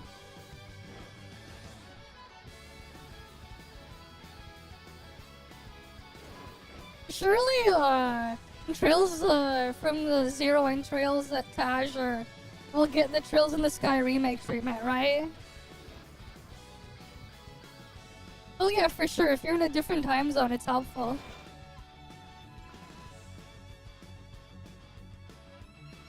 It's not just like if you're in South America, it's just if you're in a different time zone. It's definitely gonna be helpful. Because then you can be like synchronized with everyone else.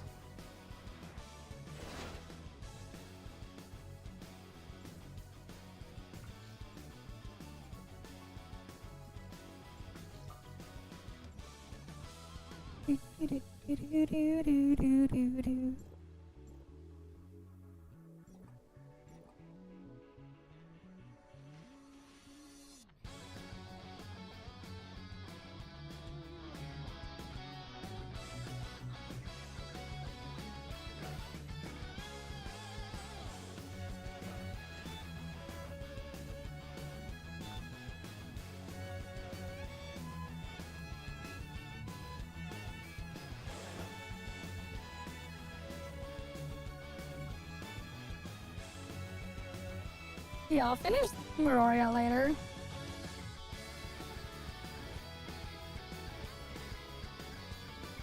Time to do stuff here.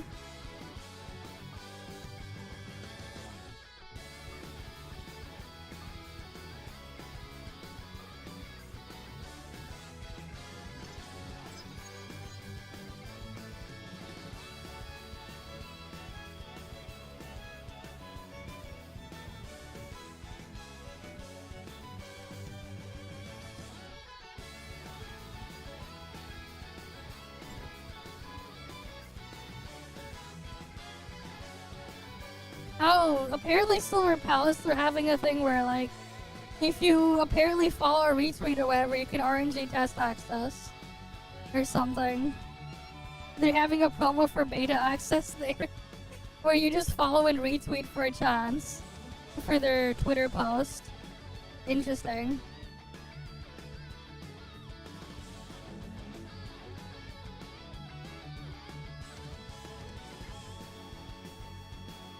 Wait, someone tagged me somewhere.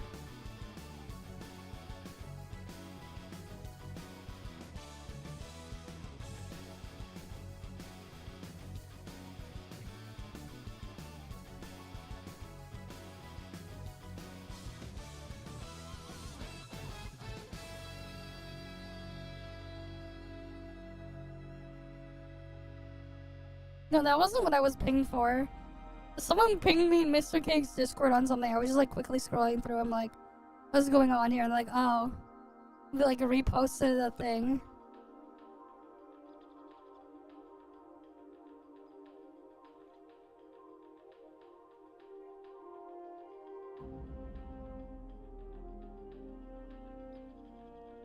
Yeah, some of the ways they just handle some of these, like, some of the darker stories or whatever, they end up just, like, not doing so well.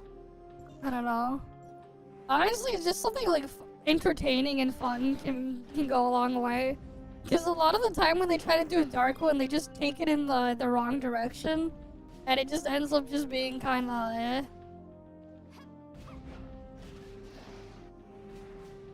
Yeah. And like with some of like the tones like some of like these games would try to do. Or like not even just games, but like some of the other stuff out there.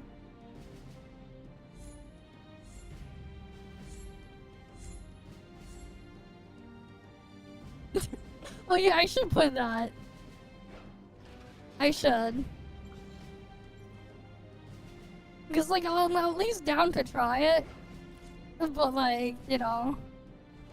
At least for me, it's like before giving a full like impression and everything on something, I at least want to see everything that they have to offer.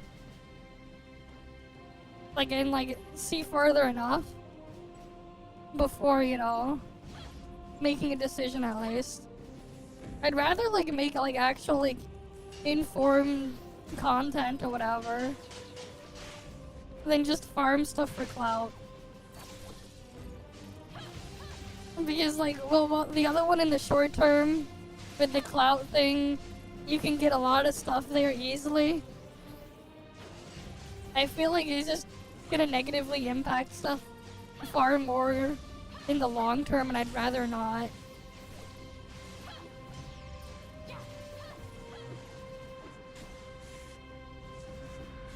I should have switched to my other weapon setup instead of using the exploration setup. Because this is handy for exploration just because I can stealth out of combat.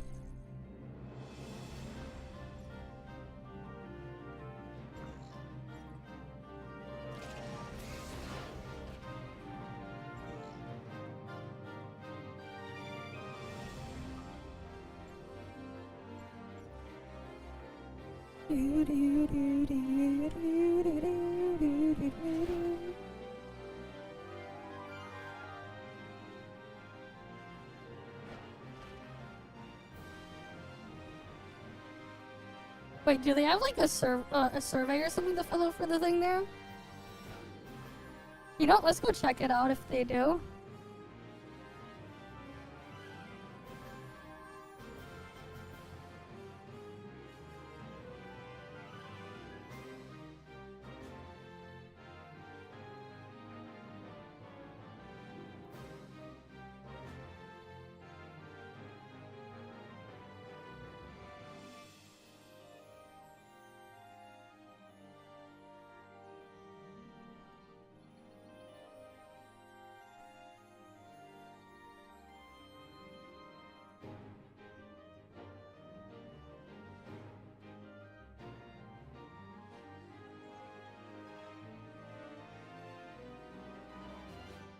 Alright, is this their official website?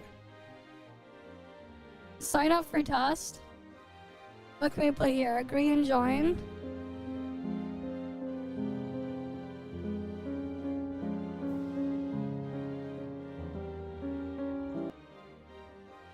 Okay, wait one sec.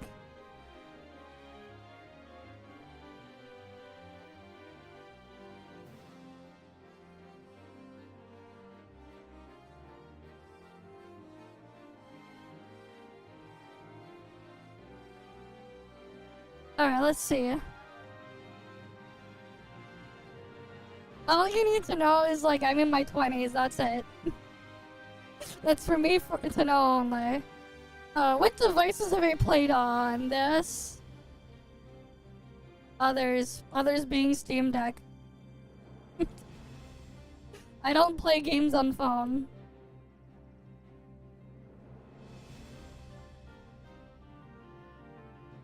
Just macroing on my, unless you count macroing on an emulator.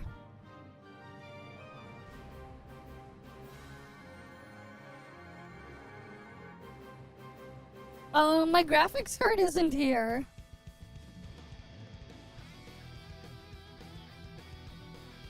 RTX. 30, 70. Which is technically above. You know what? Here, I'll just like...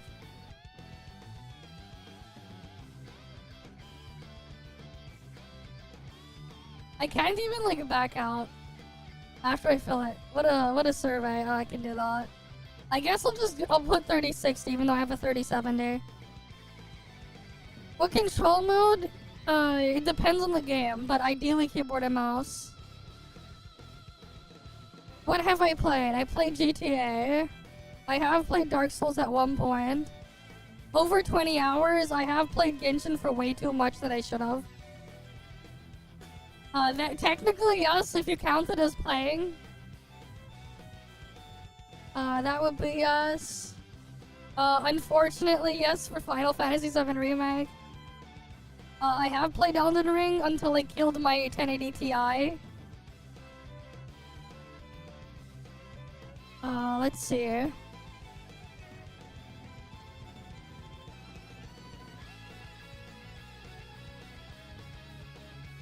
mean, I guess this is good enough. Oh, I have played Witcher 3 as well.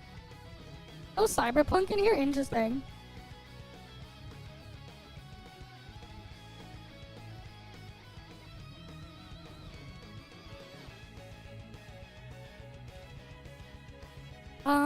I like action games, sure. The Victorian style aesthetics looks nice.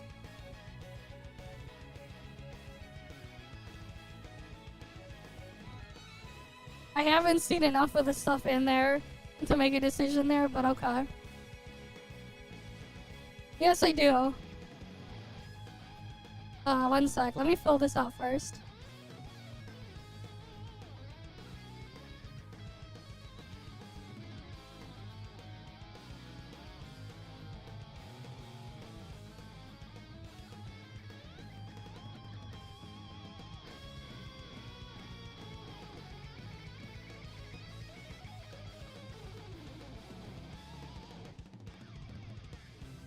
Wait, how do you select that you're a streamer? I didn't see a thing to select that.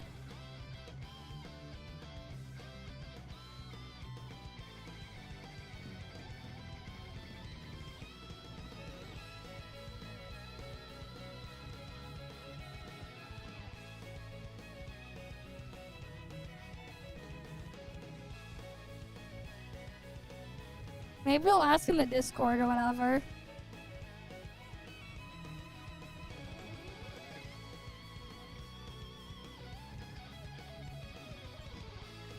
Oh, what weapon you're using now?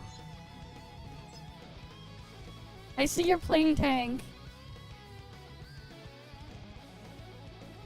What did you get today?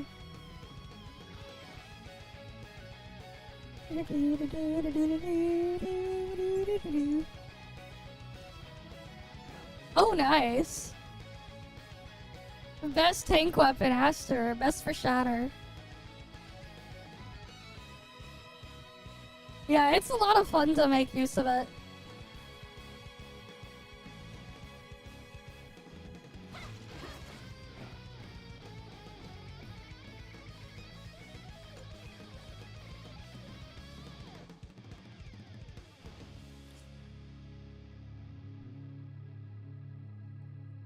More efficient, yeah. Good stuff.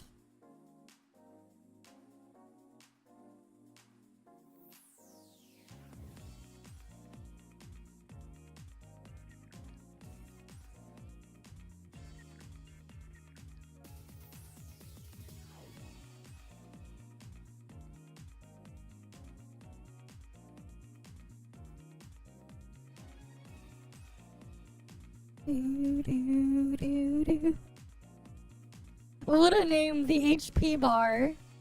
What a name. What a name that is, the HP bar.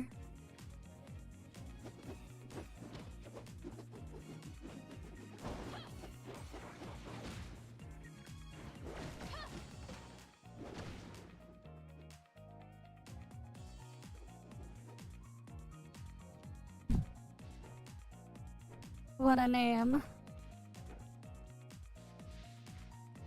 Look, nice cactus we got here. Would be a shame if it accidentally died. I didn't even have it attack it. How the hell did it die? I didn't even hit it.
Where's the last one?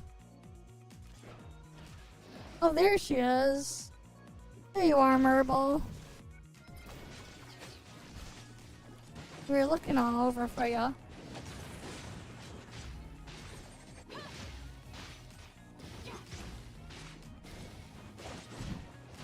Yep.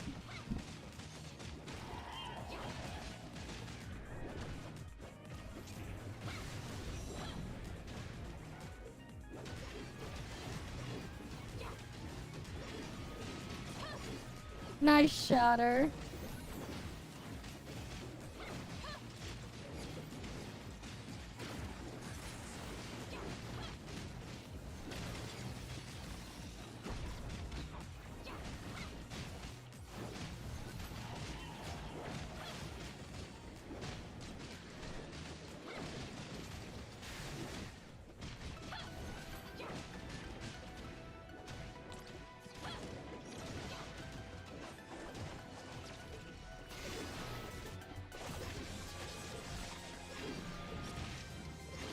Oh, someone's playing Yanawal.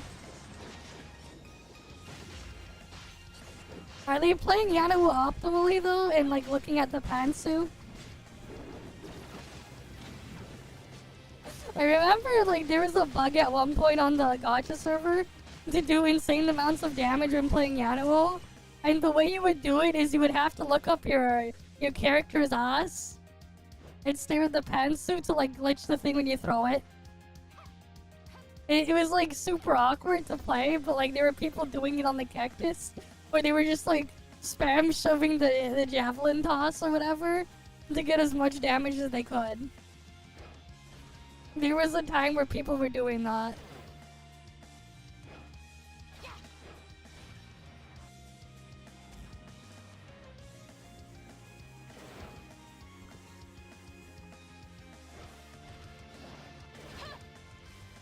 I wonder if I can find like an old video of it.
I'm gonna see if I can try to find it.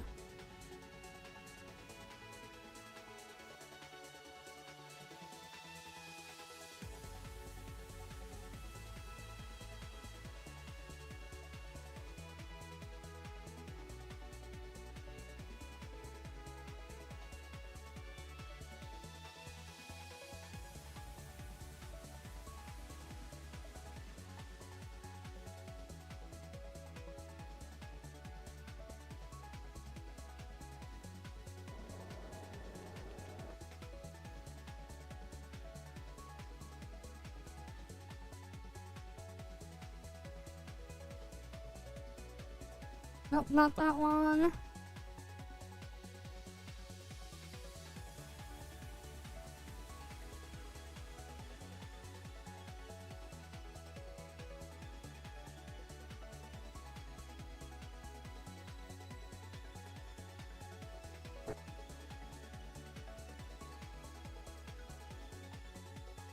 But did they keep the video up or no?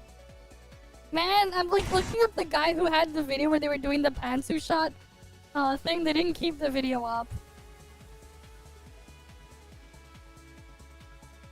Oh wait, no, they did. Here, I found it. Here, let me pull it up.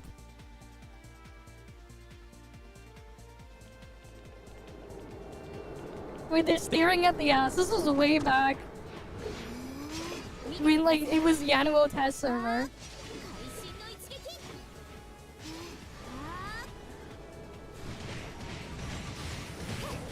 There was like a funny bug. Although, the warp server is pretty cool. I'm having fun with it. But yeah, I just found like, for some reason was thinking of like, a funny way people used to use Yanuo. Back on the gacha server, I'm trying to see where... This is what they would do. You would glitch your camera to stare at the ass, and just keep spam tossing the javelin. To get infinite damage.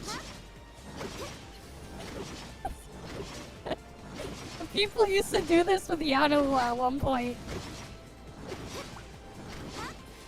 Amazing gameplay. This was Yanuo gameplay at one point.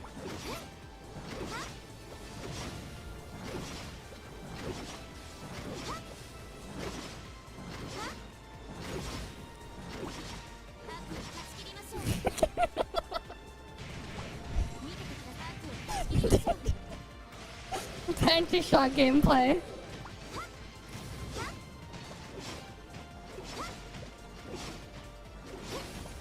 The gooner glitch.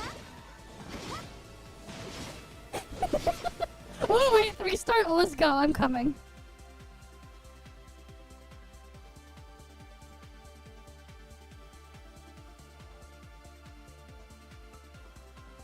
For Noah?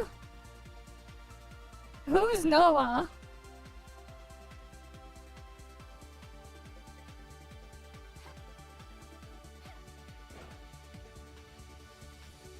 Oh, Bog. Planet Noah. That's next patch. That's what you meant. I'm like, wait, who's Noah? Oh, yeah, that's right. We're going to Planet Noah. It'll be fun to mess around in there. I haven't really looked at it much in the test server. I'm waiting to do it live when it releases and has everything translated.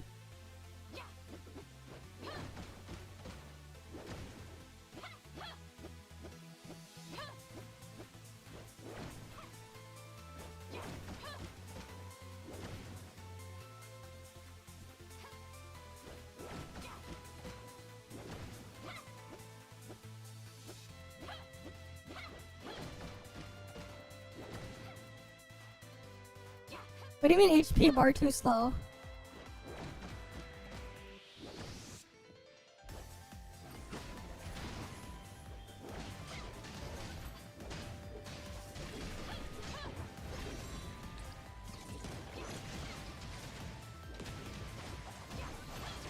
They're not in the party though. They're not in here now. They were in the previous party. Oh, you mean they were too slow to join the party and got replaced by someone else? Ah.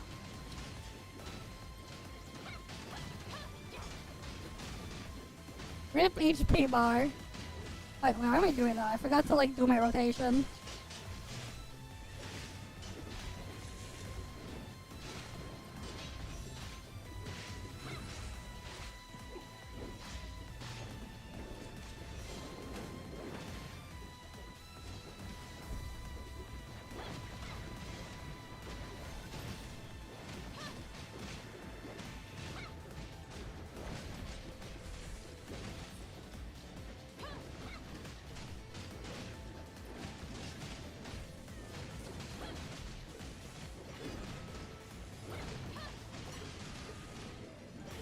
What the hell was buried? Someone buried something.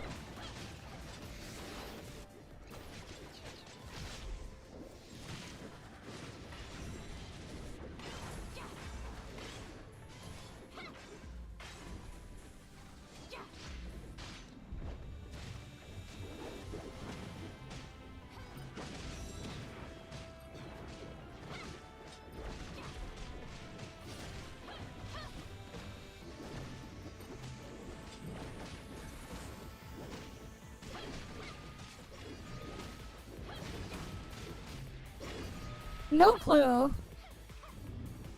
I do hope they bring back the Reinx thing. So that people can get it on Warped.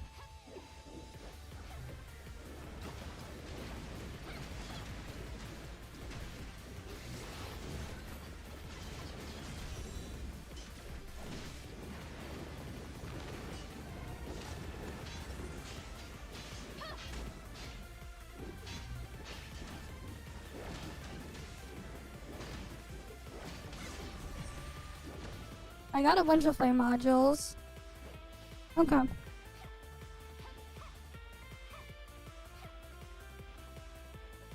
Always nice to get some of those.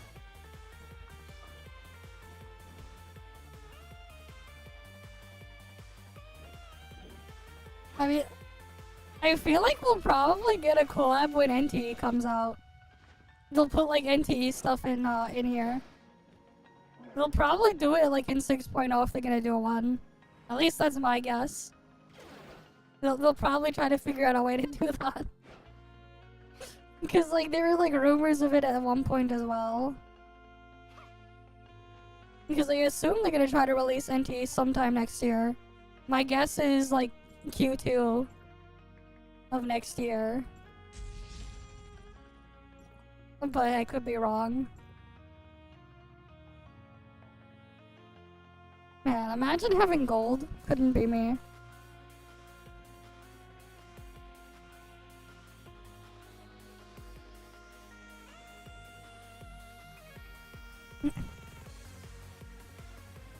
Gold is so scarce, man.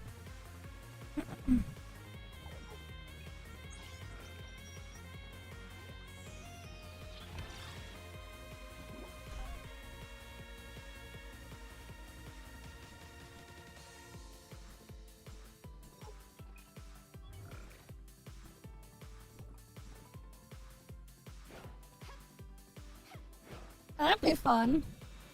What kit to give me though, man?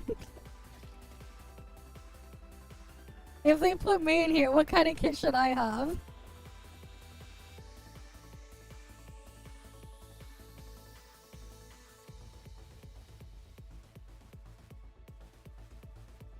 Yeah, I gotta claim those for shrooms. Gotta pop them shrooms, man.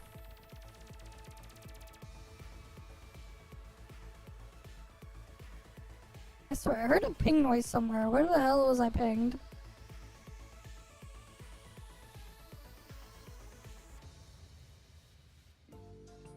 Oh, fate trigger thing, eh? Apparently there's a fate trigger test. The Battle Royale anime game. Apparently.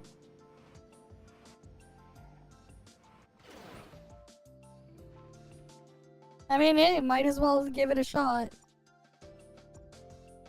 I found a 2-star one if you're interested, but I don't really see anything I want in the pool here. But the 3-star has some cool stuff. Because, like, you get a shot of the car mount in the 3-star.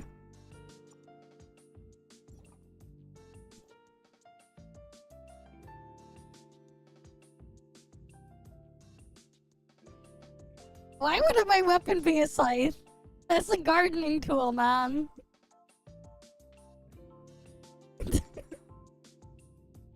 No, it's a beta. They have a beta test going on apparently right now. So you're saying my weapon would be a gardening tool? Oh, there's some cool stuff in here. Ooh, that hair is nice. If I can get the hair.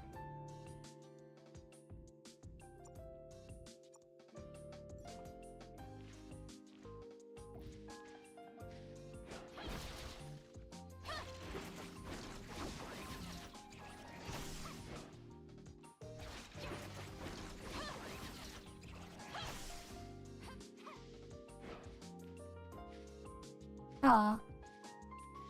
They're like, yeah, no, I see. No, you didn't know. Scythes are gardening tools. You know the blade of the scythe is on the inside, not the outside, right? And the reason why is because it's a gardening tool.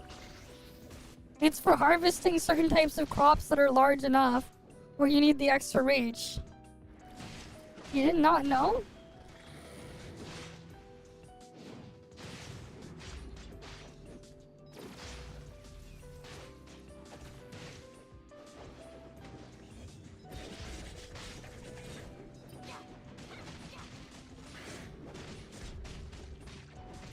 Like, the thing is, like, the association with things like a Grim Reaper having one is, like, the idea that they're harvesting souls or whatever. Like, you would be harvesting wheat or something with it. I don't know, but I can't see myself wielding a scythe.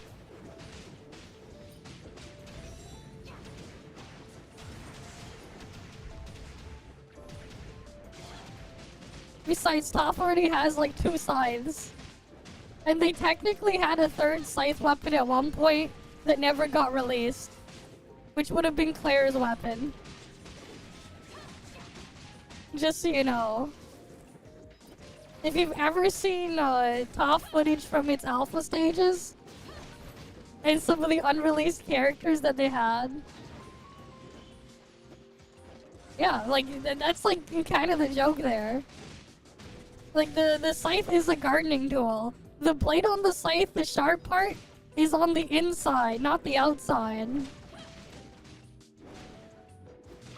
The outside of a scythe is dull.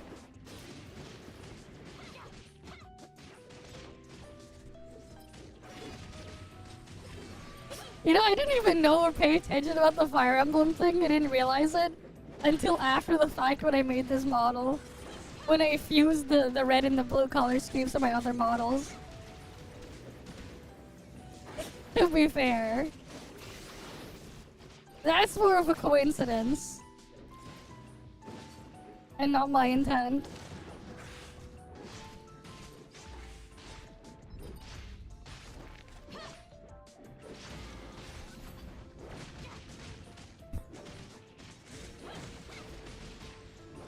Maybe.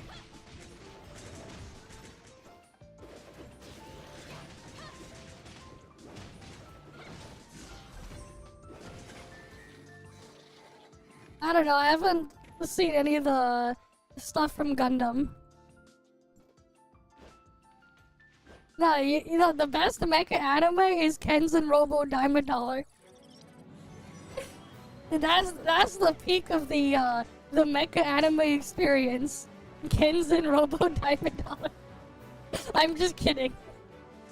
I'm obviously kidding with that one.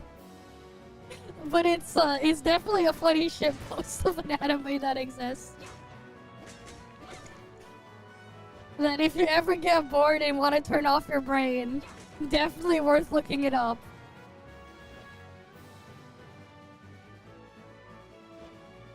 There's even like some funny memeable quotes in there, like where like one of the characters says, "Never thought I'd say no to sex" or something. Where dude doesn't say that. I'm like, what the fuck? I remember. And then you have like the bad guys are these like weird giant penguins with tails on their front. They would make jokes calling them dick tails and shit. Some of the parody animes are like the shitposting what feeling ones are some of the best. Especially when they have like freaking task failed successfully moments. There's like a lot of fun ones. Right? Like Eminence in the Shadow might as well be like a parody joke. But like it's very enjoyable to like just turn off your brain and like read or watch. Because of just how absurd things can get in there. Right? Like the entire thing is basically just the task failed successfully meme. It is just like so stupid and so silly. Just how well it lines up with that. Right? Task failed successfully. A lot of those are just kind of fun. I haven't seen it yet. All I know is they have signups for a beta.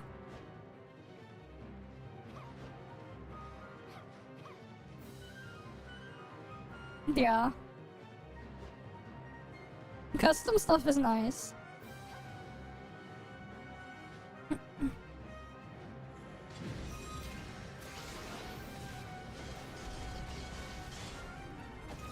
Oh, I got the Ripper here.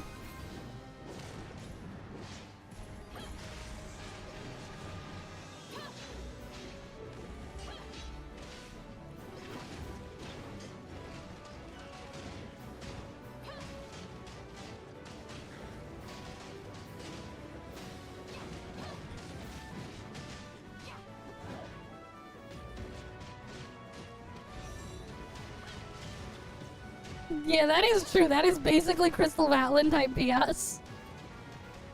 How is Crystal of Atlan doing anyways? I know they got like money to spare because Crystal of Atlan is literally made by ByteDance. And if you don't know who ByteDance is, I mean, it's fucking TikTok.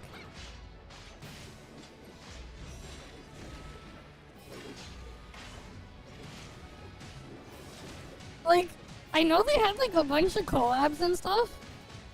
The gameplay in Crystal of Atlan was actually kind of decent for what it was.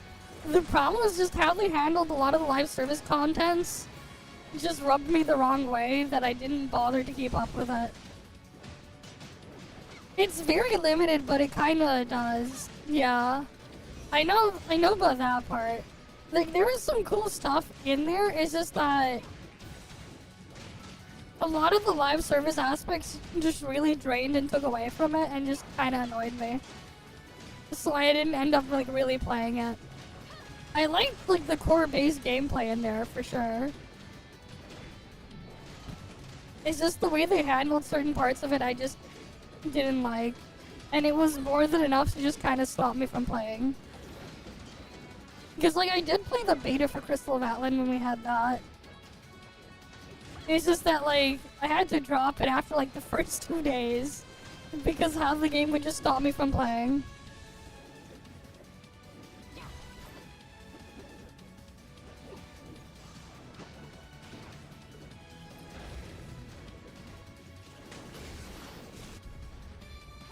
But, like, I also, you know, thought it would be unfair to, like, make a full review after, like, dropping the thing so quickly, not seeing all the stuff that I was just like, yeah, I'll just move on.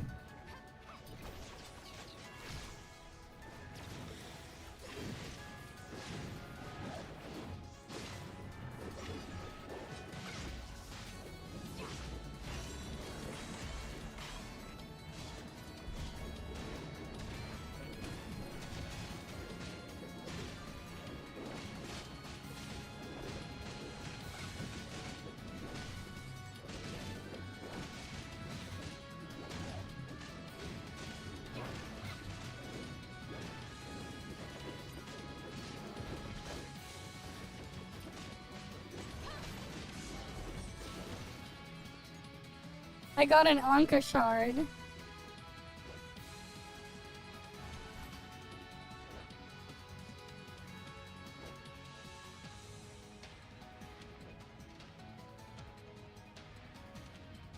Yeah, that's true. Gender locking classes is Pepega.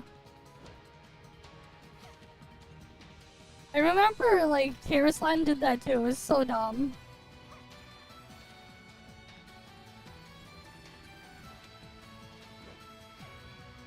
Well, Terrasland is dead forever now. I died like 2 months ago.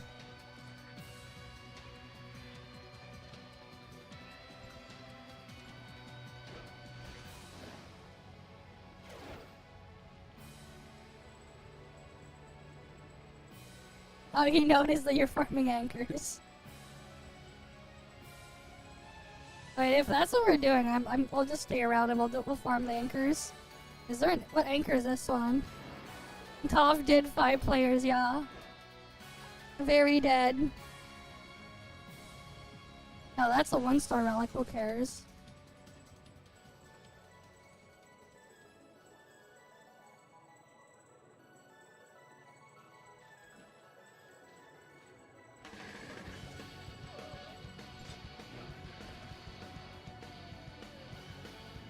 I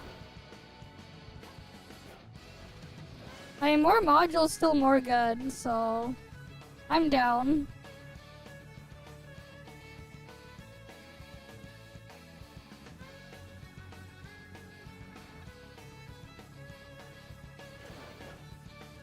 Yeah, let me warp over.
Oh, you got more one-star modules? Sure.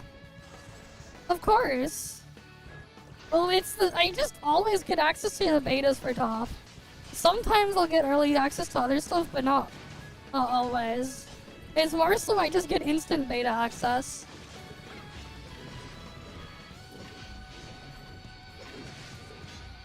Though I was one of the few people that did get access to the first ever NTE CBT.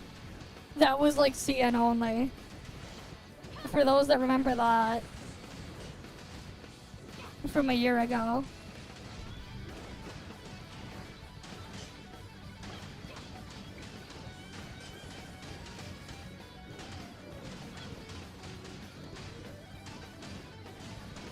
Surely whenever NTU launches, they'll release with the Steam version, right? Surely they'll have a Steam version at launch.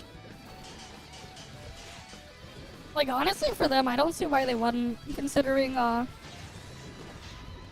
they probably have a better deal with Valve and Steam compared to a bunch of other developers. Considering they're also, like, the ones who Perfect World manages the Chinese version of Steam. Which is something that a lot of people don't know. Like, all the Steam stuff that is, like, handled in China is run by Perfect World.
They don't tend to like have voices on the test servers. They don't have that added in there. Because the test servers are typically an earlier build.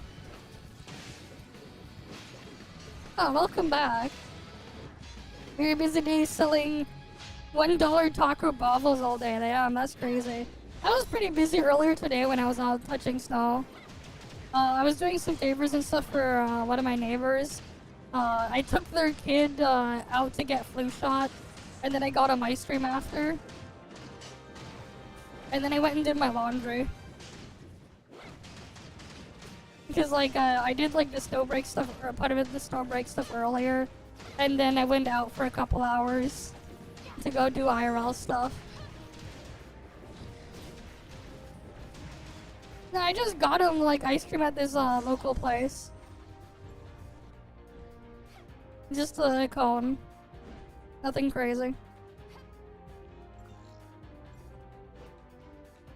You got a bunch of toppings and stuff like that, but yeah. It's more so because like his parents couldn't take off because their grandmother has been like hospitalized for like was like in and out of the hospital for like the past 2 months. And they're basically out of leaves. I mean, I get they paid me for it too and whatever, so it's like cool. But yeah.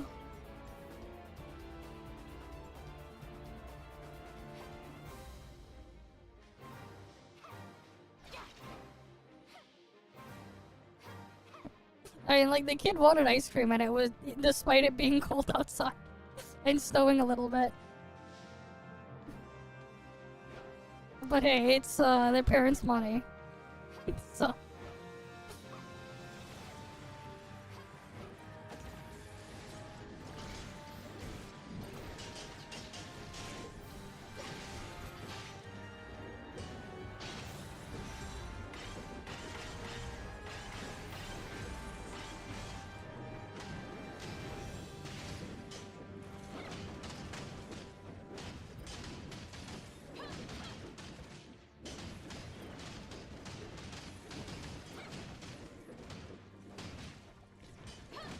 Yeah, happy holidays to you as well. Right, because we got what, Christmas coming up next week.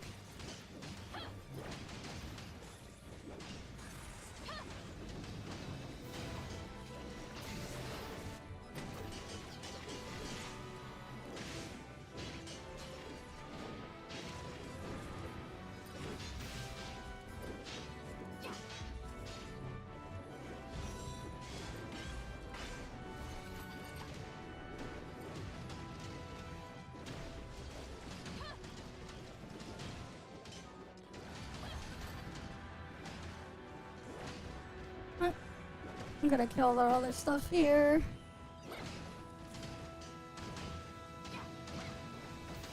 Fine. We're just farming our anchor shifts right now in ToF.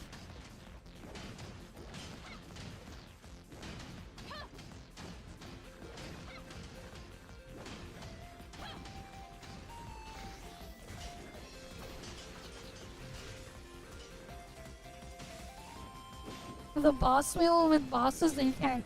Yeah. That'd be cool.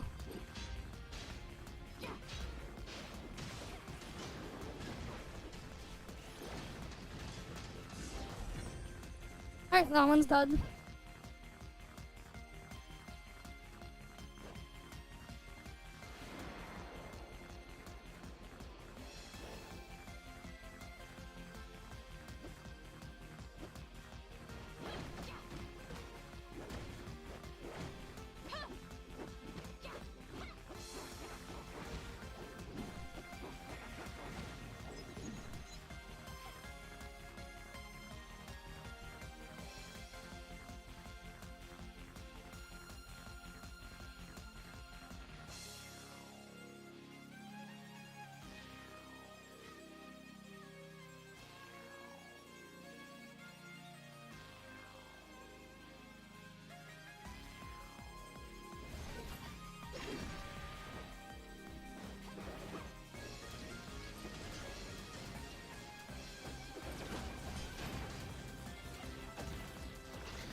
I'm just gotta kill these guys.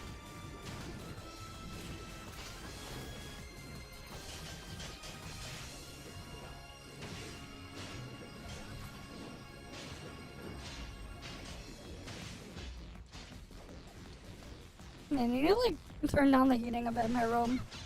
I'm feeling pretty warm right now. Like I'm like actually sweating a bit. I need to turn down the heating. I'll do that after.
Whee!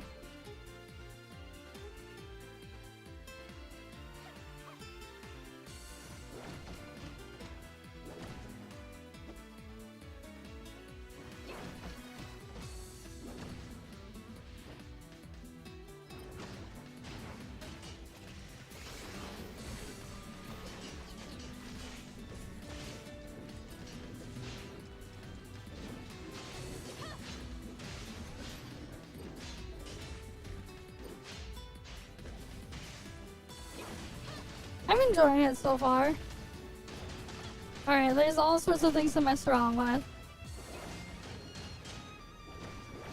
Just farming a bunch of stuff to make use of.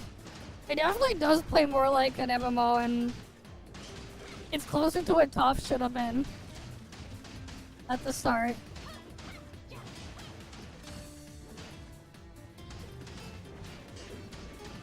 Damn. Wait, you actually don't even need a thing to do her hold attack? Yeah, that's crazy. Yeah, it was like awkward to use Lich Assist on the live server.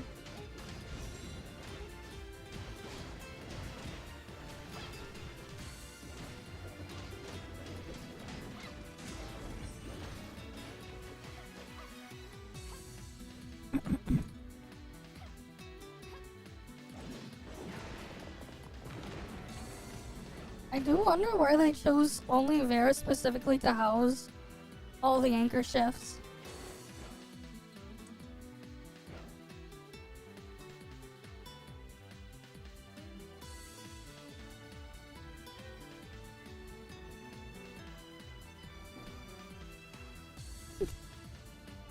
It's so nice to like just turn on the follow mode like this.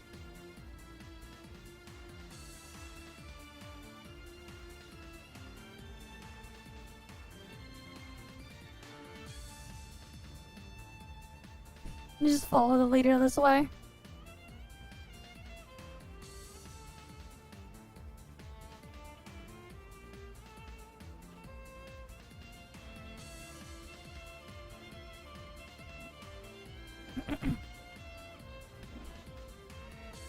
As soon as he swings, I get my jetpack automatically.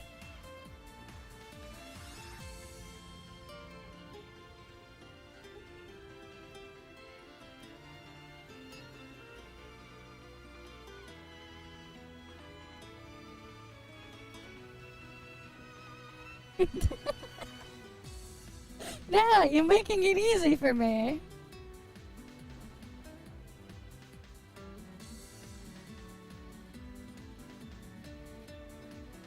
Surely. 3-star Pog. The guy said he's gonna be right back.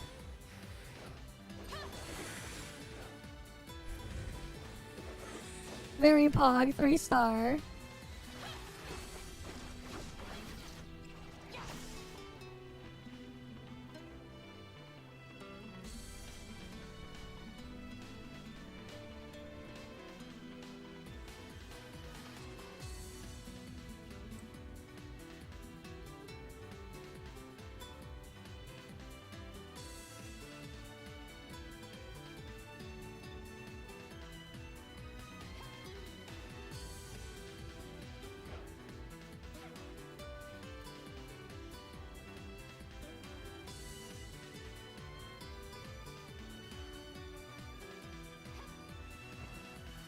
Wait, what happened? You crashed? Or you died?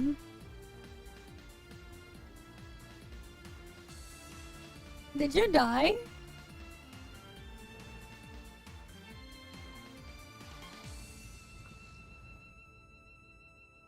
Yeah, she does not skid on quicksand. It's quicksand, man.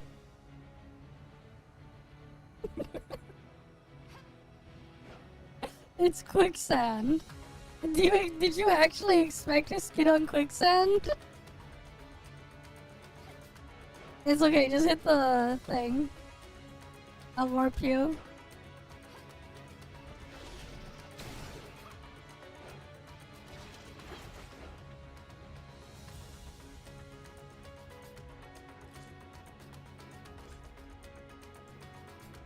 There, you can start it.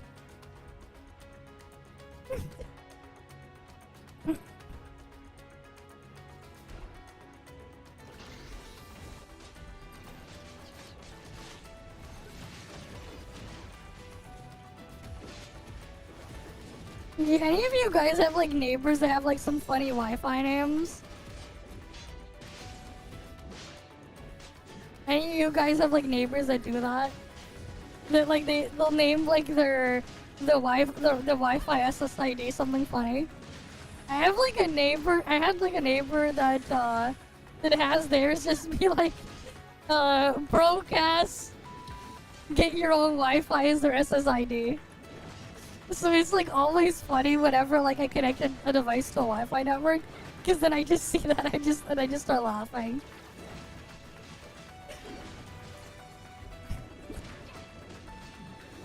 Alright, it's just like, oh, it's like you can see their Wi-Fi. It's just like, what a name! What a name for a Wi-Fi network.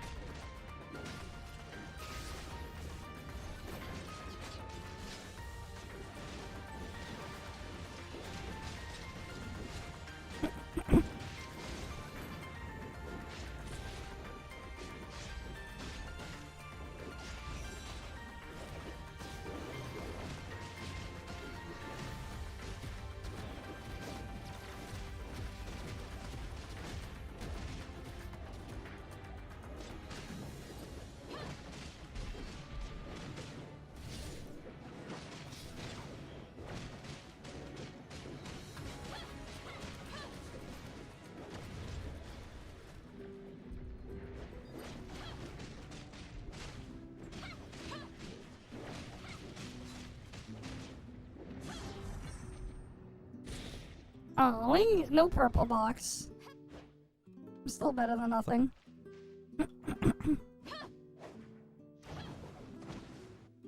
Must be nice to get a purple box, man.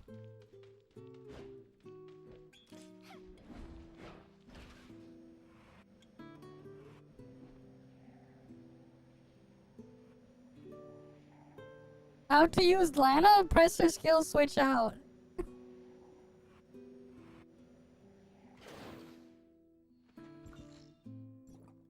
You just press her skill and you switch out. That's it. Oh, if you mean the gravity rush, hold dodge. And then aim. You just hold dodge to enter the thing.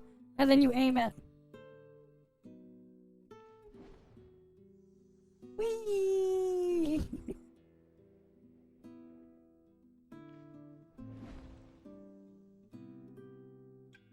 No, but like, yeah, like actually, she's just off field. The first skill type is for DPS mode, the second skill mode is for healer, and then the third skill mode is for tank. If you're wondering which skill mode to use. It's in that order. Because her damage numbers and stuff change based on which skill mode. You can also swap off of Lana while casting her skill.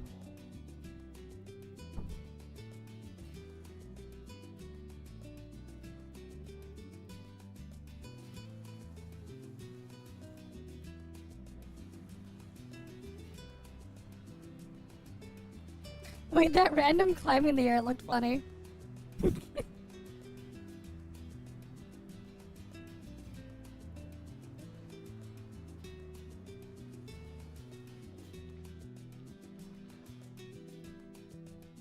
Oh, there's a relic thing up there. Not relic thing, there's a anchor ship. Anchor shift up there. Nice. Nice killer ship there.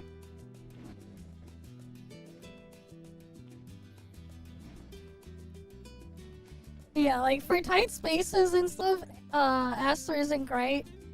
It's more for wider open spaces to get further.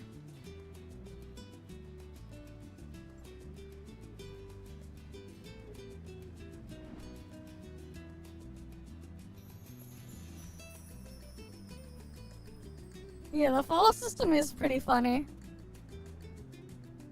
But convenient.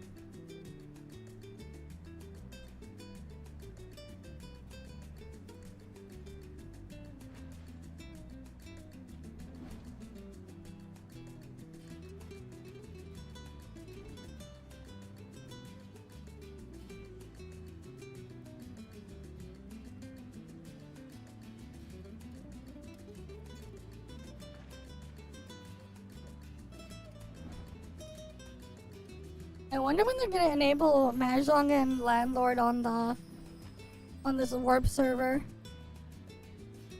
Because like for some reason it's disabled. So Copper Bloom leaderboard is just weird.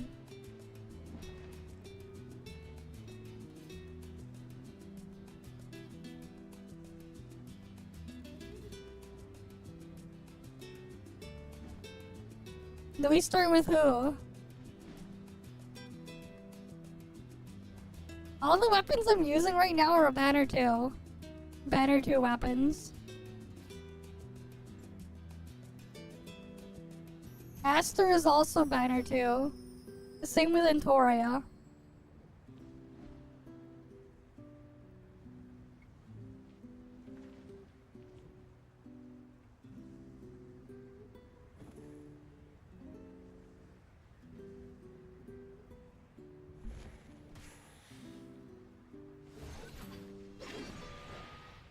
I mean, 3-star relic could be good.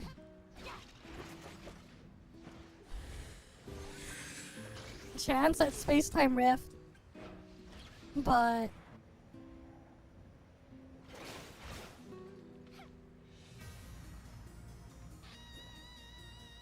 like, it depends on what people are after. It's not as valuable. Because you can technically infinitely farm the shards. If you don't really care about your sanity. By killing Colton.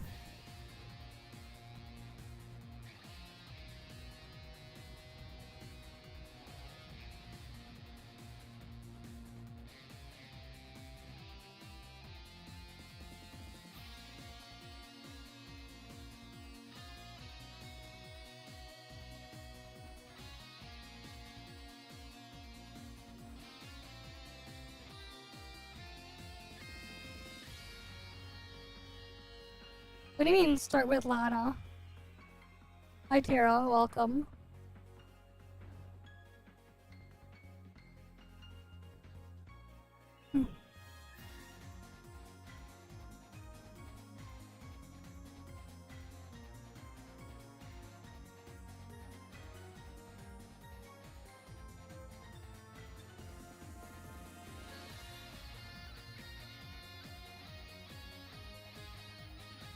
Oh.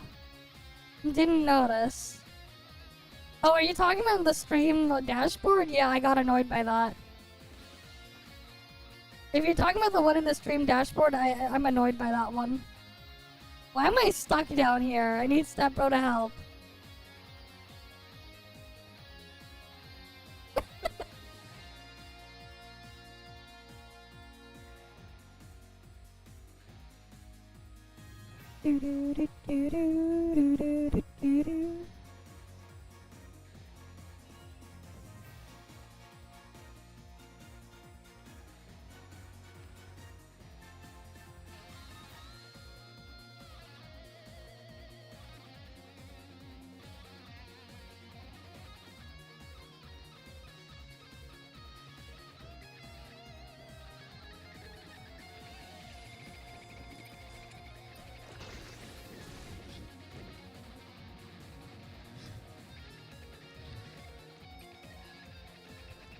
I say.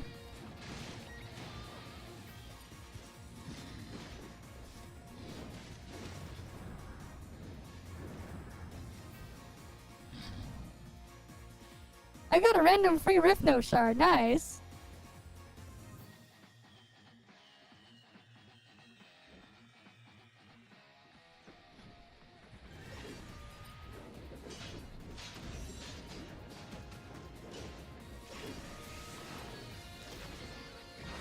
Wait, which one is this one? I didn't even notice. Because like checking something on alt tab. You know, I kind of want to see what auto does.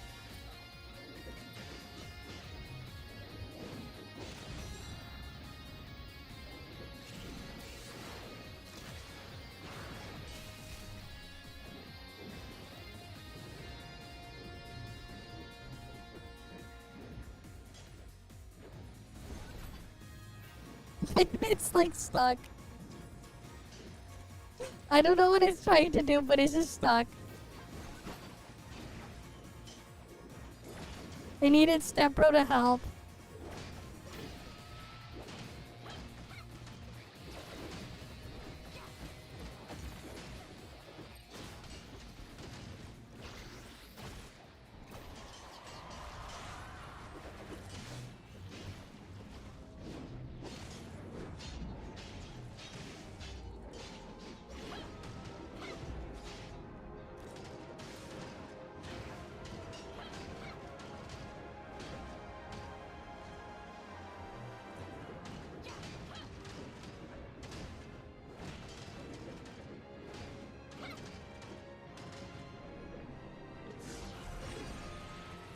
Oh, this was just a 1-star. Okay.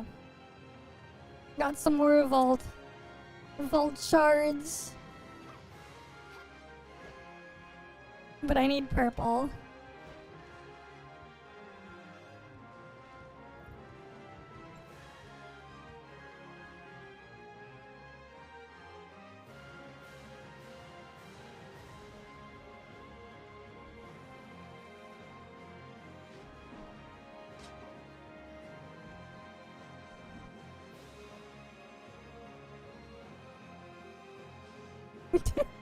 I'm just like floating here.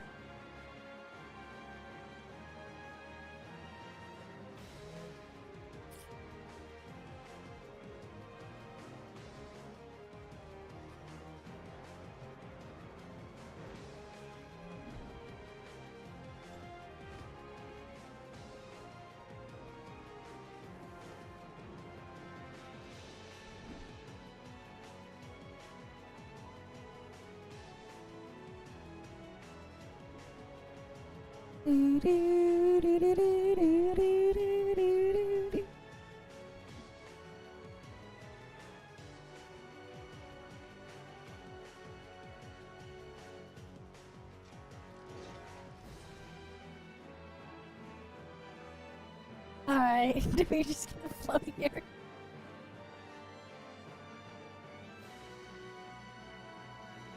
Only weakness? What's the weakness?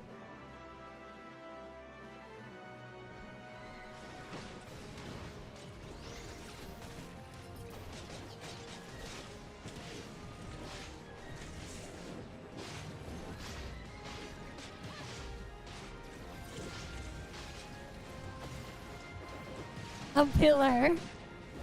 Ah, truths. You were skilly showing the pillar.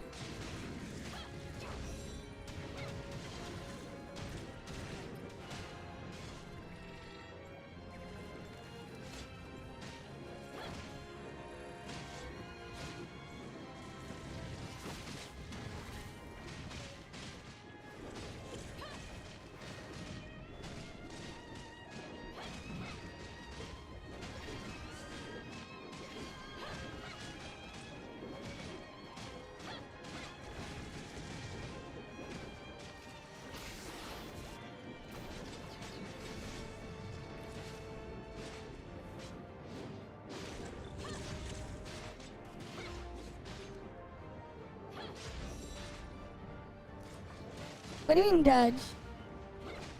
Oh, they might. What happened? Oh wait, you died?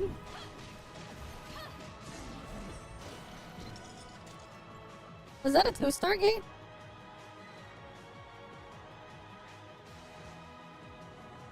Ah, you got nuked, rep.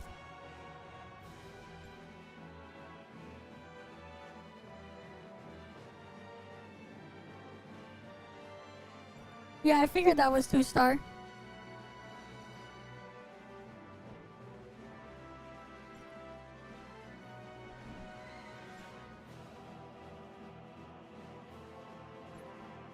Damn, another day, another one of these.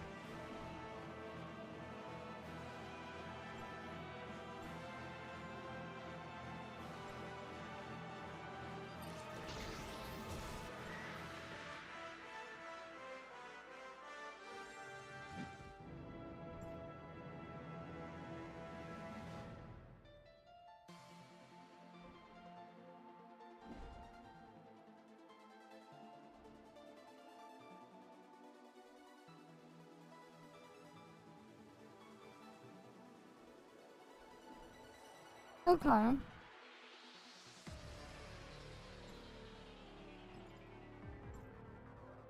Yeah, I still need to finish my dailies.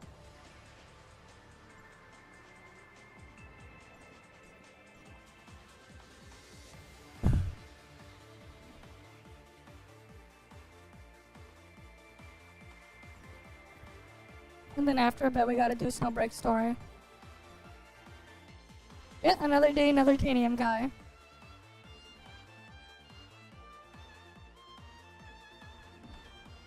Yeah, some of the UI changes are kind of annoying.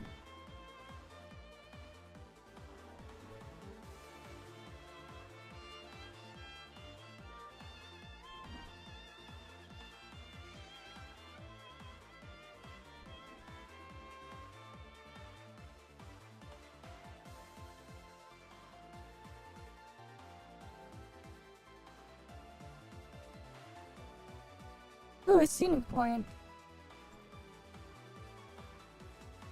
Thanks for the free scenic point. Now to continue following you.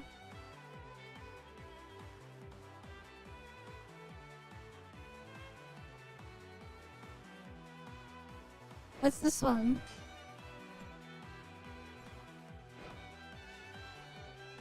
I was out all day. I was out touching snow.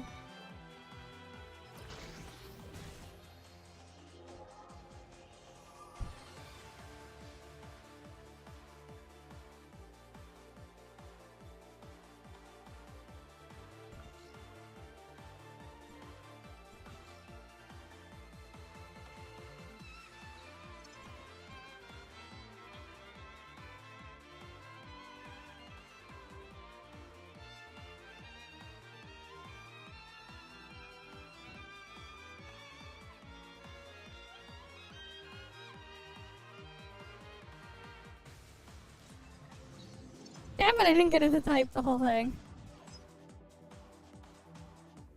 I made it, there's no grass outside, it's snow.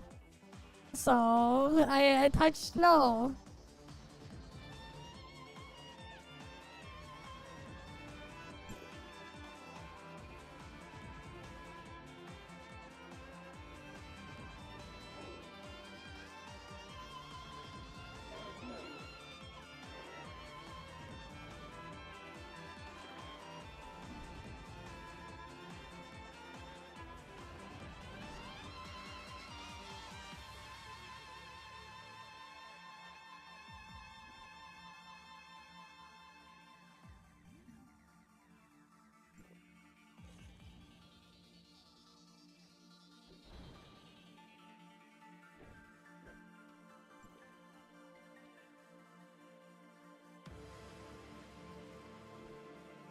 For nostalgia's sake. These relic anchors are not popular, yeah.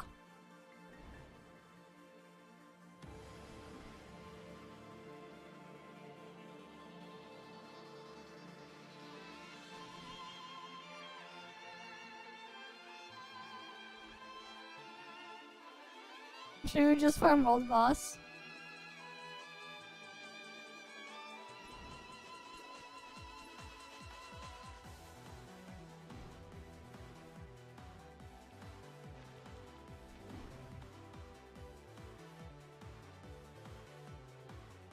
You went from cosmetic to relic, and now it's module anchors being popular.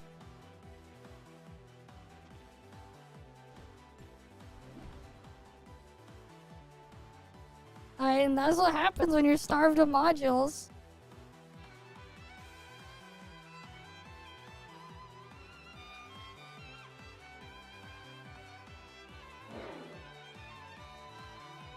Why call it white stuff? Ah, yes, you gotta get that white stuff over ya.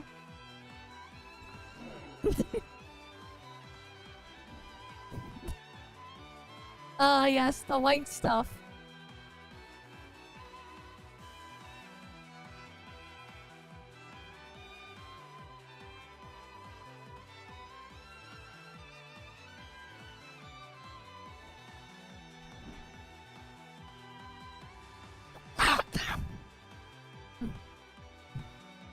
Mm-hmm.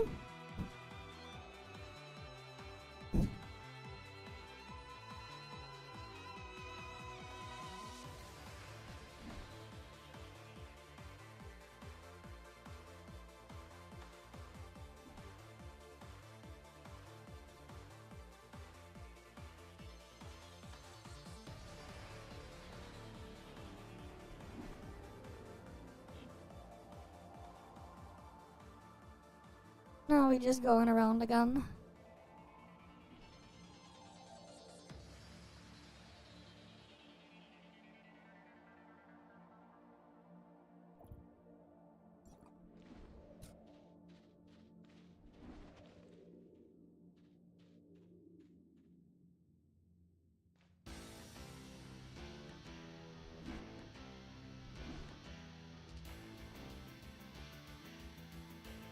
But yeah, this auto follow is funny.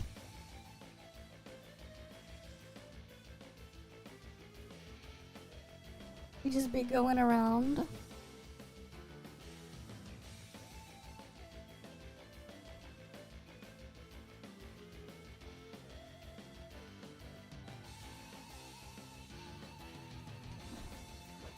Something here?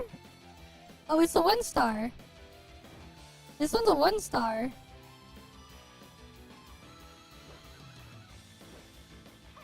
If you want the 1-star, it's over here.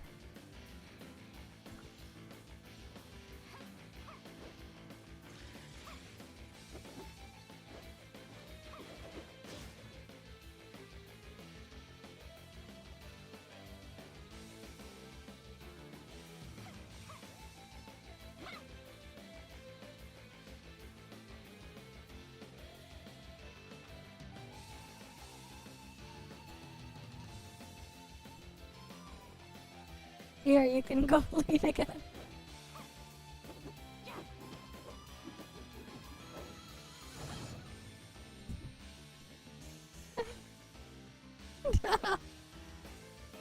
I need to use the washroom after this. Yeah, but you get to go around with Aster.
Here, you house. I need to use the washroom. I'll be right back.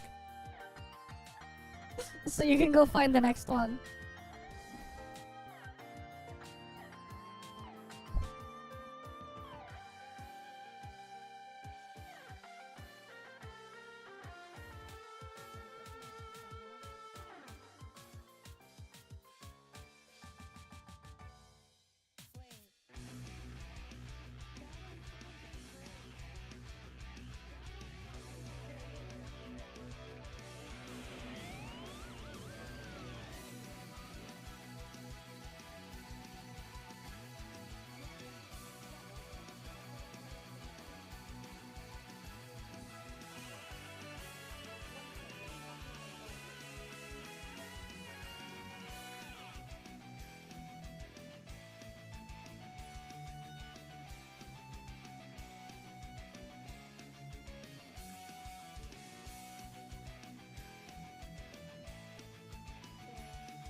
Okay, I'm back. Did you find something?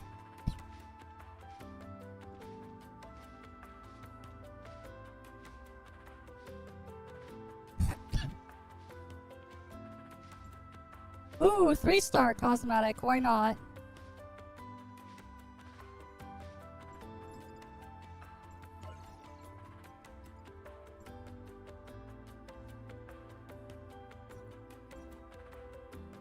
Alright, let's see what we got.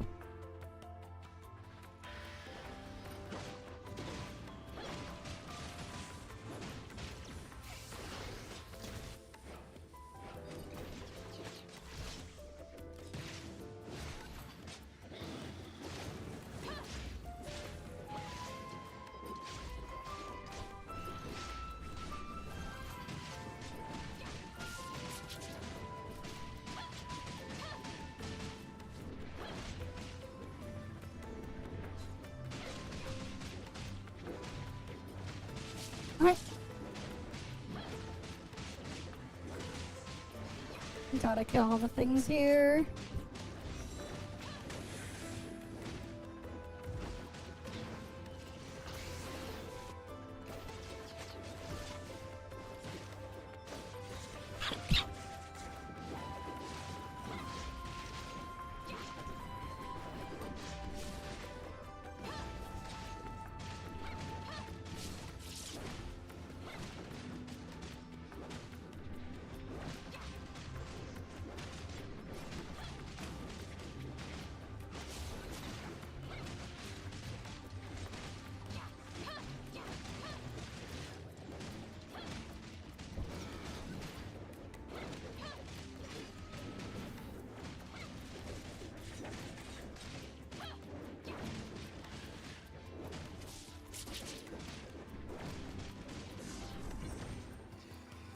Alright, we got Kobold, Crow, and then something else.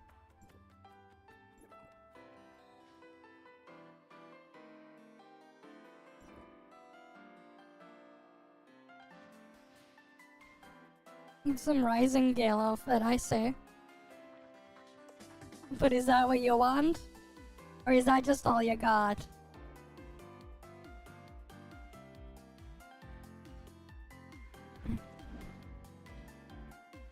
Oh, you see the anchor ship?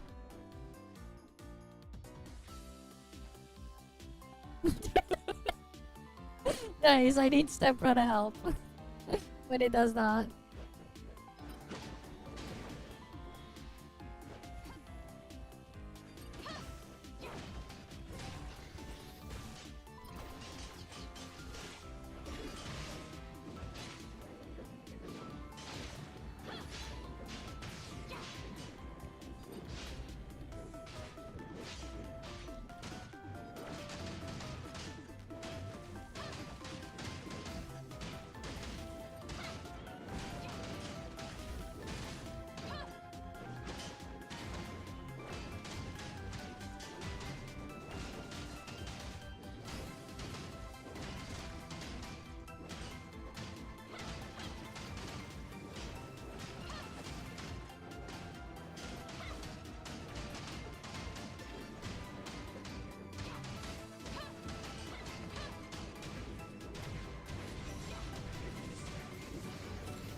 Where's the last one? Oh, he's up there.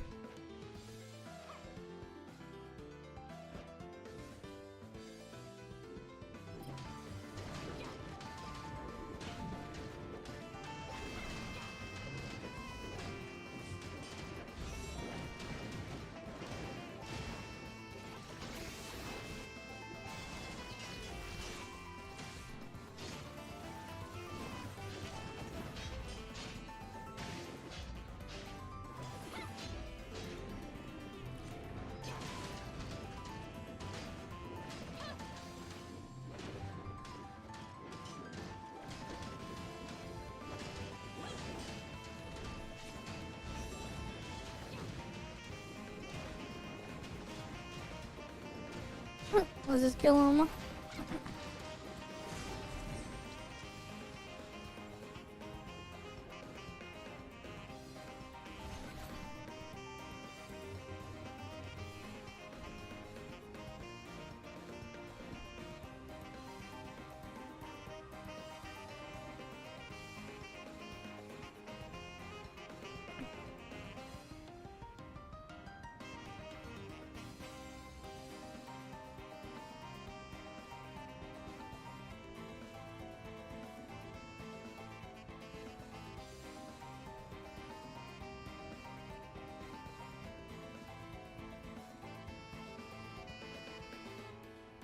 Okay.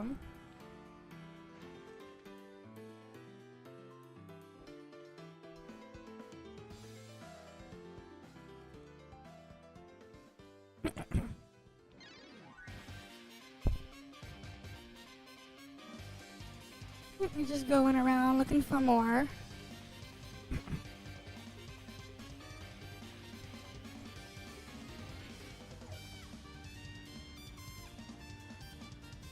Alright, slowly getting these finished. Mm-hmm.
I just had to alt tab for a second.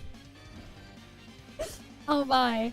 Like, they just announced the freaking test thing not too long ago for the Silver Palace thing. But yeah.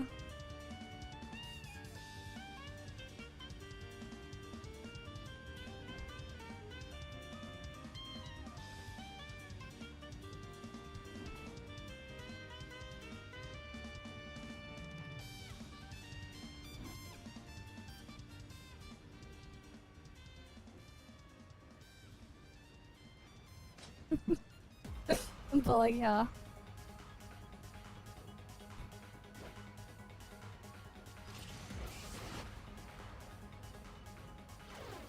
Alright, which one is this one? Oh, that's the 1-star, okay.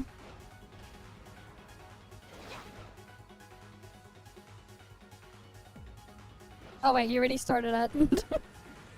Silly me.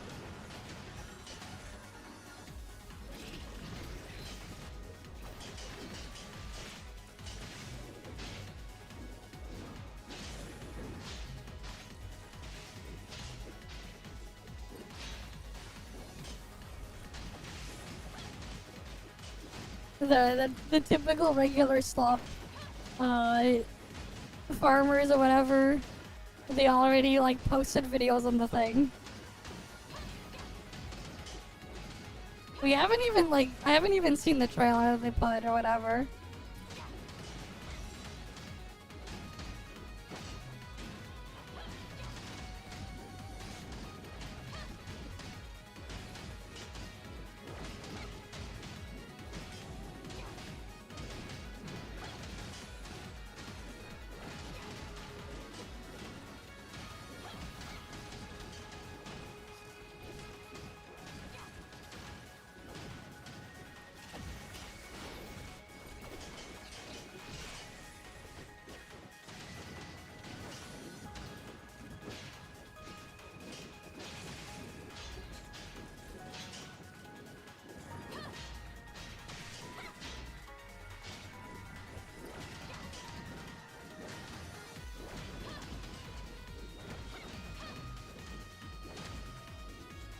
Yeah, it's another one of those. Like, for me, it's just like, hey, the aesthetic and stuff is cool, but like, I don't see a reason why I would really play it long term. I at least try to see what's going on in there, but like, it's just another one of those, man.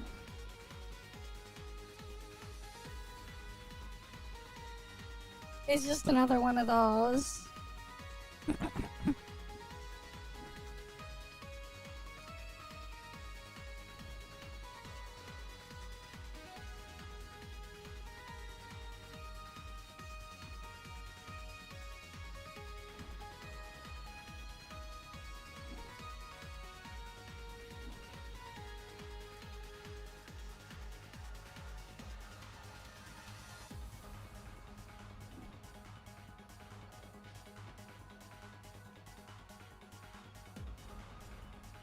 Yeah, it's only 1 star. Who cares?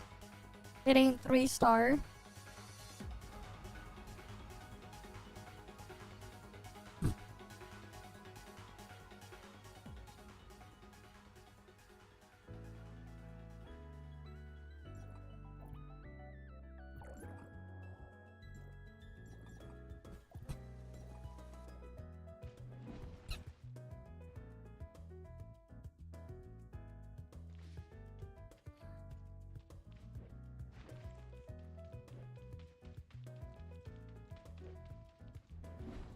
But yeah, this thing do be funny.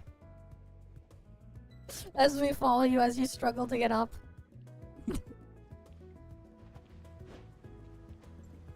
Okay, cool.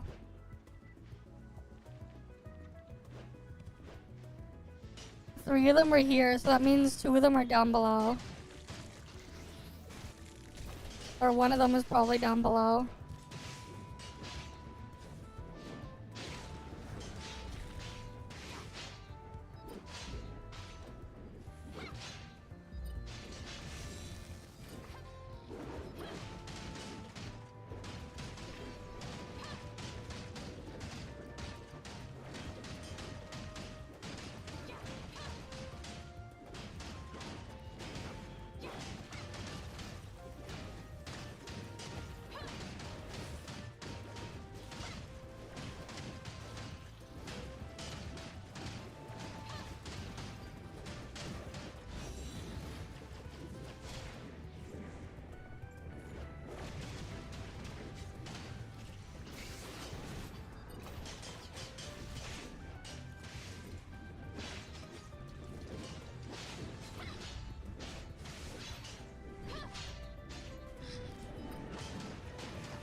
Here we go, here's the combat mecha.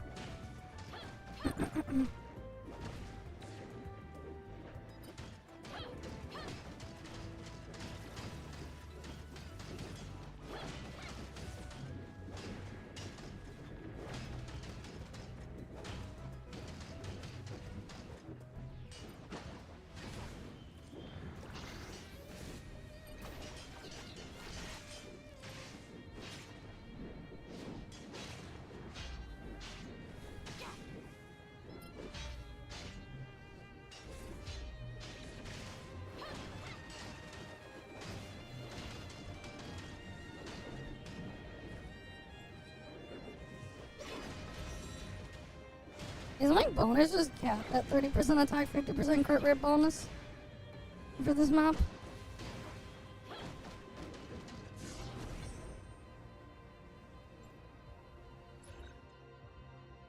Too bad it doesn't even show up the bonus there.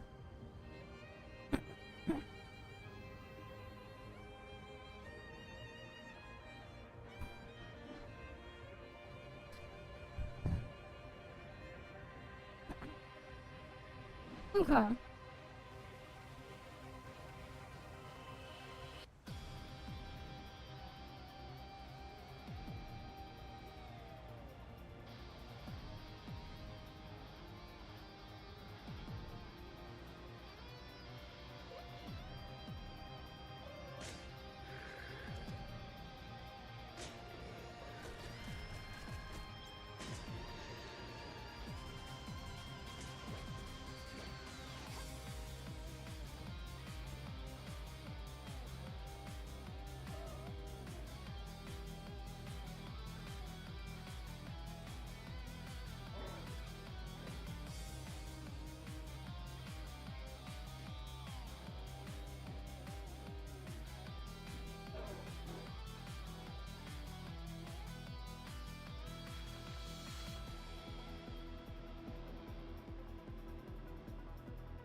Now I just get on to the next one.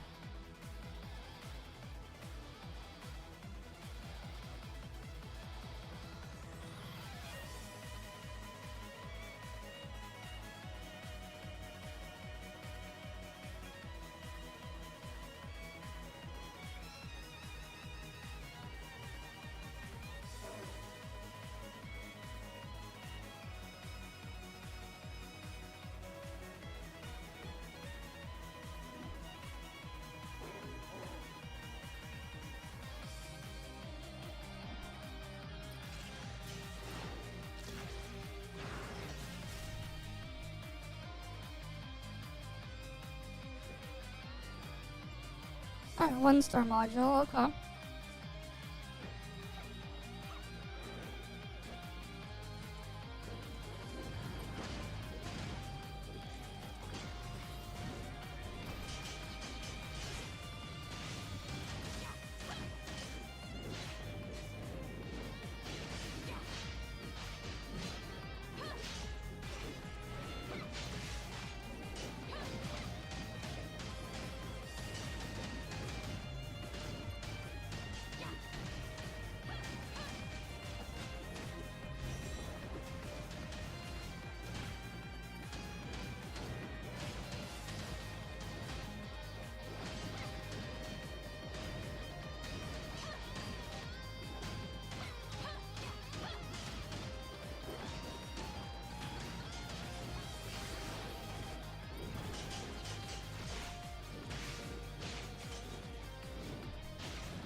Why do they keep getting like knocked up and around, man? Kinda annoying, these mobs. They just keep getting knocked up and away from me. This is Warp server. This is not a new account. We're just farming on Warp server. I guess it's new, relatively speaking, compared to my other accounts, but like, this is Warp server.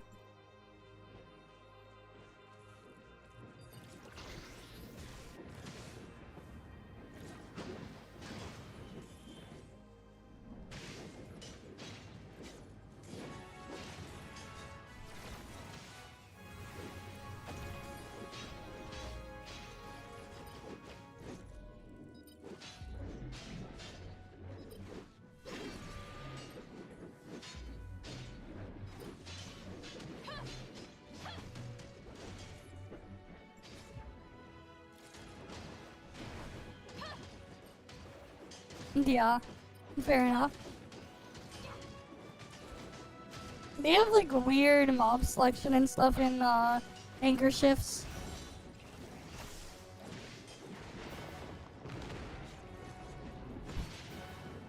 Yeah, like those mobs don't belong in Vera. They're from network map, but somehow they're in Vera.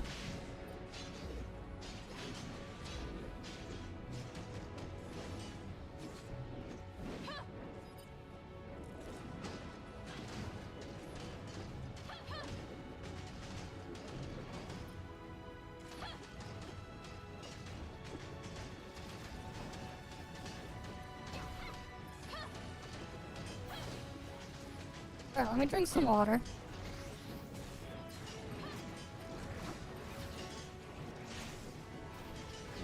And that's at the end of the month, yeah. The 5.6 is at the end of the month.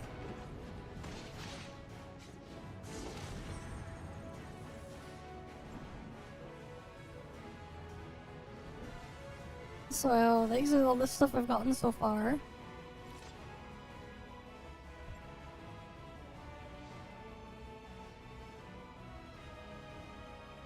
Yeah.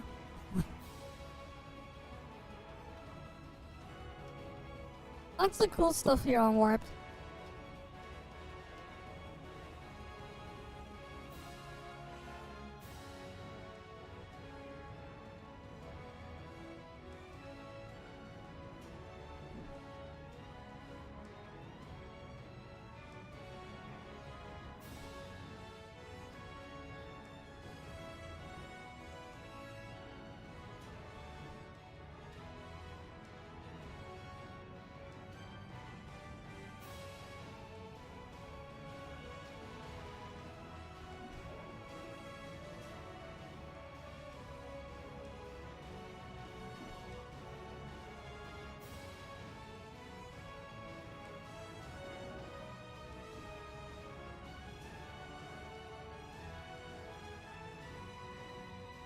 Alright.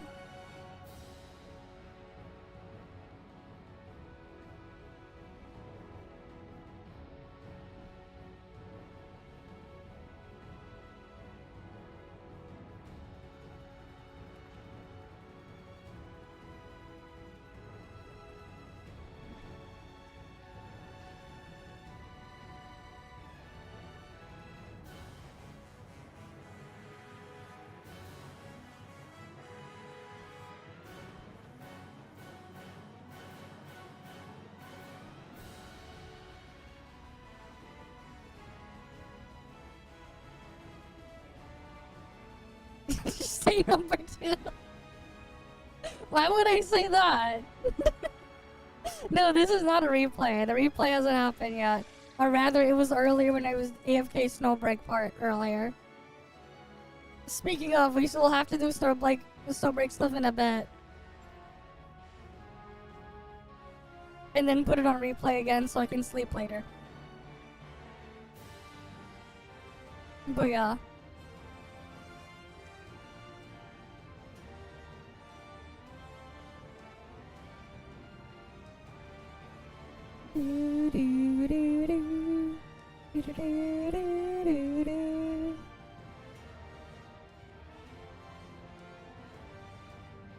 Did you find an anchor shift?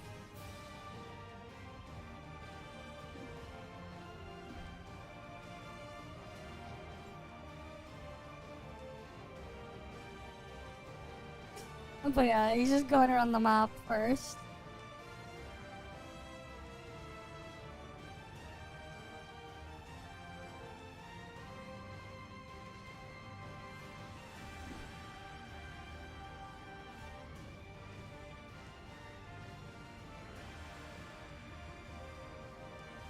Ooh, nice. Let's get him done.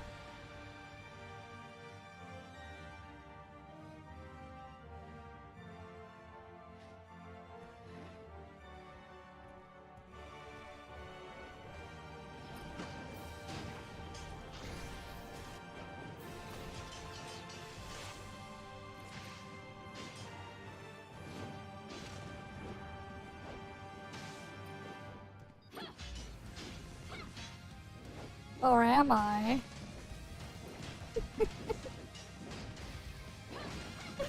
Alright.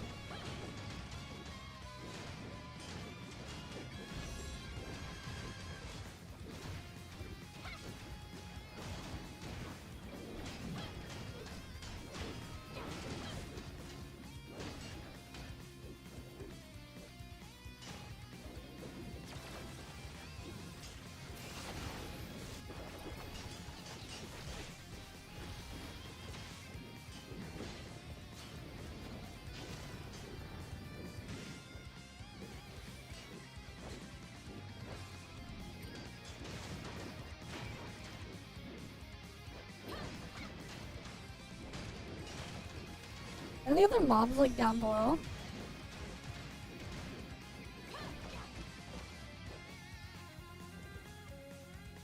Where are they? Oh, they're all over here.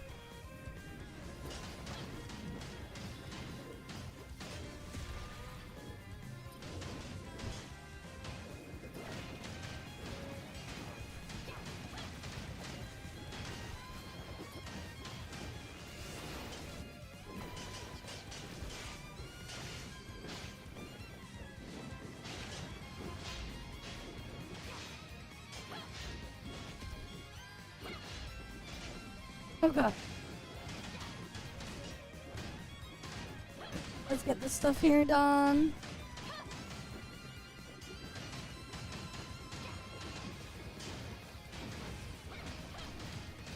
I gotta kill all this stuff here.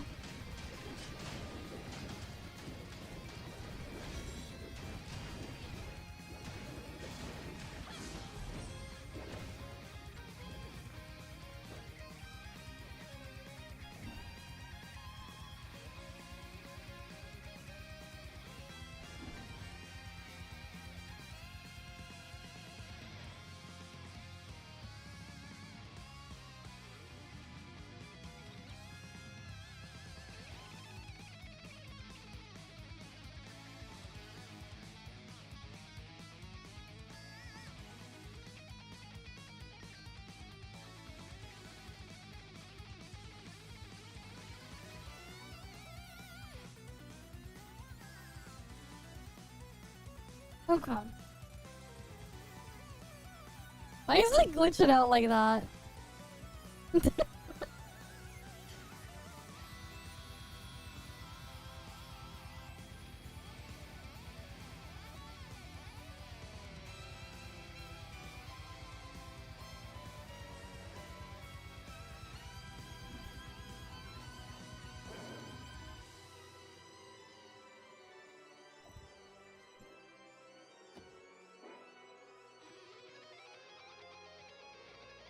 But yeah, game just glitching out there.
Wait, what the hell? Why did it stop me there? I was like alt tab checking something. Apparently it's Yona the Dawn's getting a sequel. That one was cool. Apparently.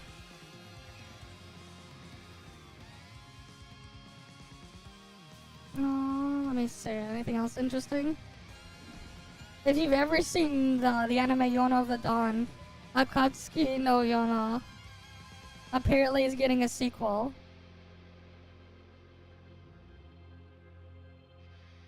After like almost 10 years, is getting a sequel. Good stuff there. Oh no, that's a 1-star relic, who cares?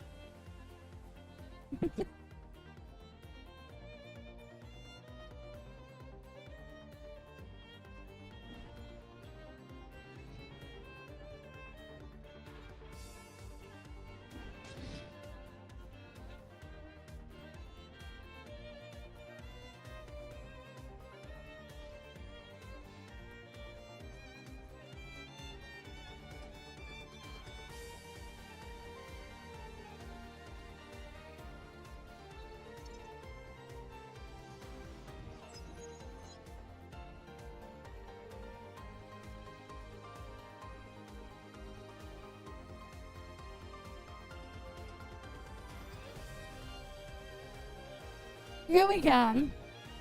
Shouldn't be an issue. I probably won't do that much more because I have to do the Snowbreak stuff soon.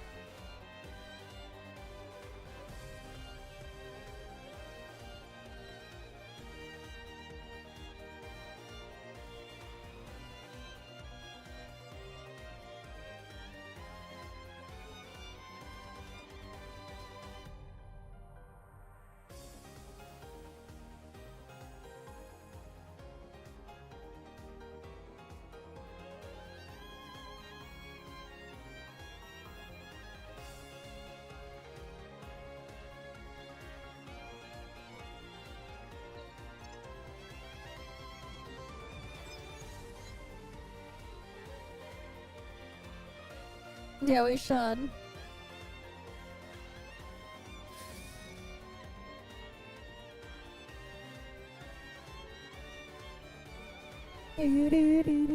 Exactly. And then I just finished my last daily and do a join off. And then after that,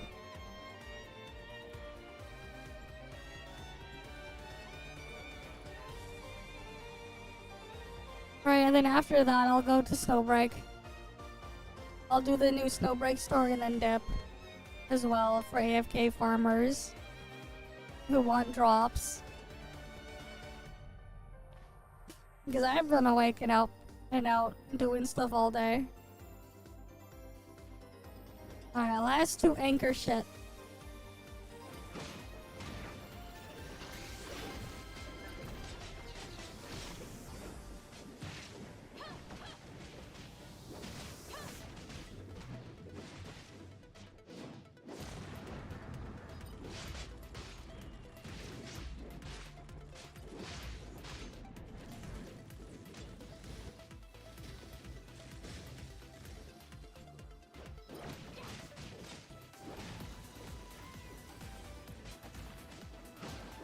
Why do I have aggro?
Go kill these ones.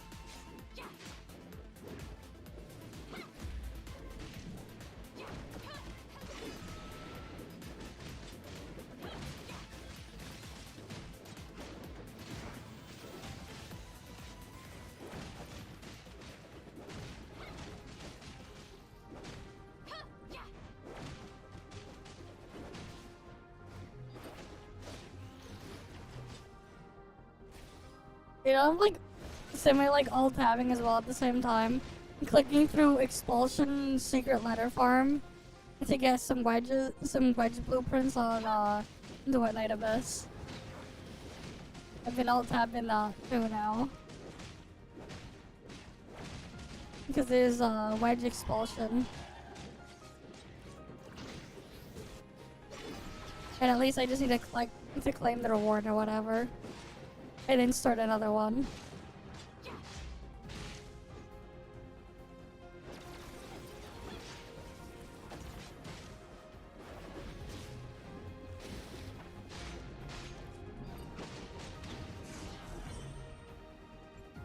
Right, see, we could clear that. No problem. No problem.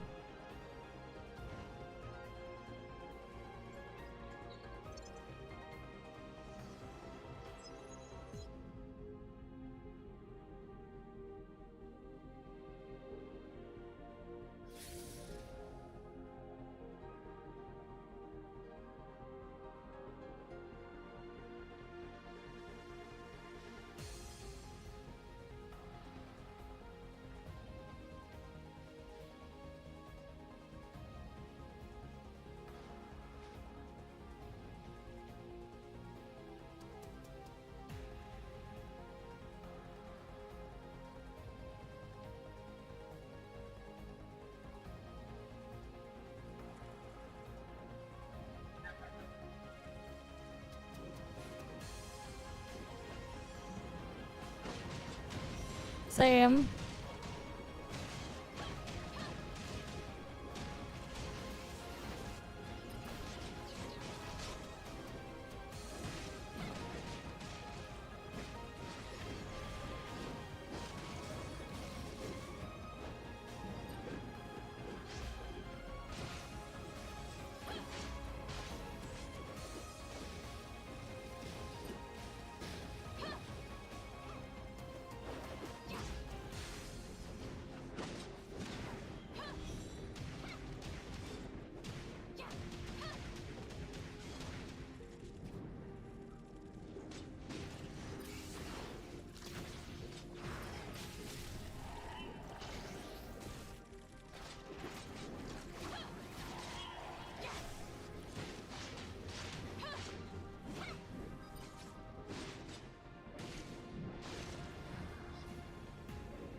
Frick on.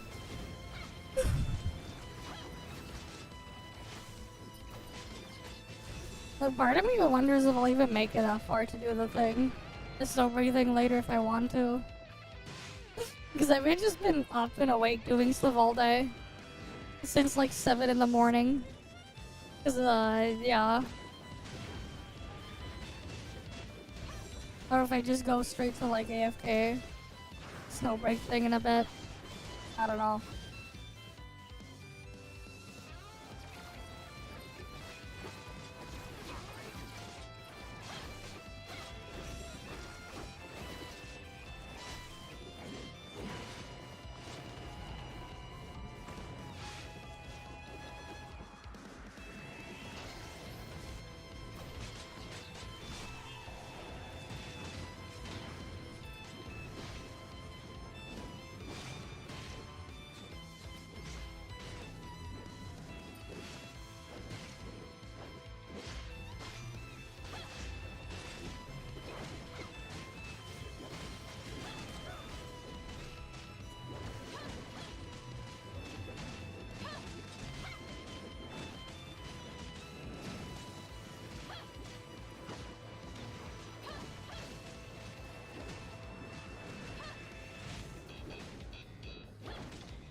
There we go.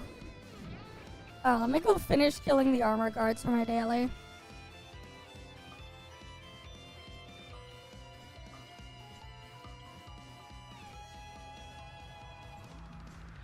And then I have to do a join off for the daily join off drop bonus.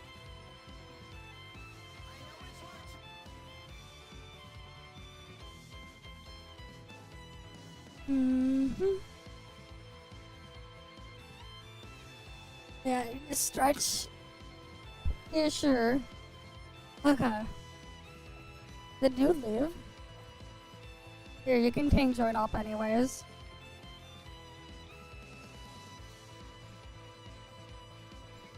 Or wait, no, you go tank, I'll DPS.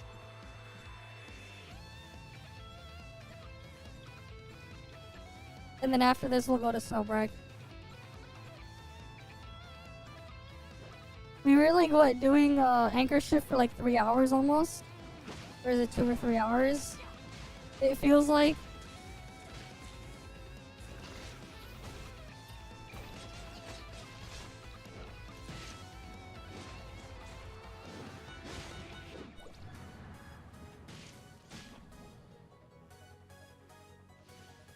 Yeah, so much at the start, and then it just like, it turned to shit afterwards.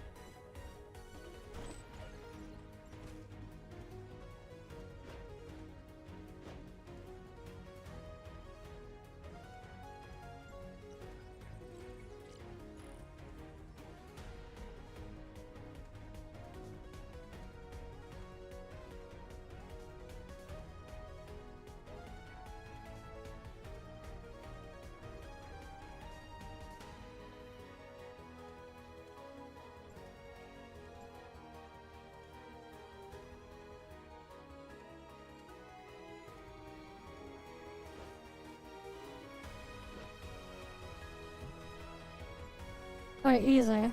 Game alive.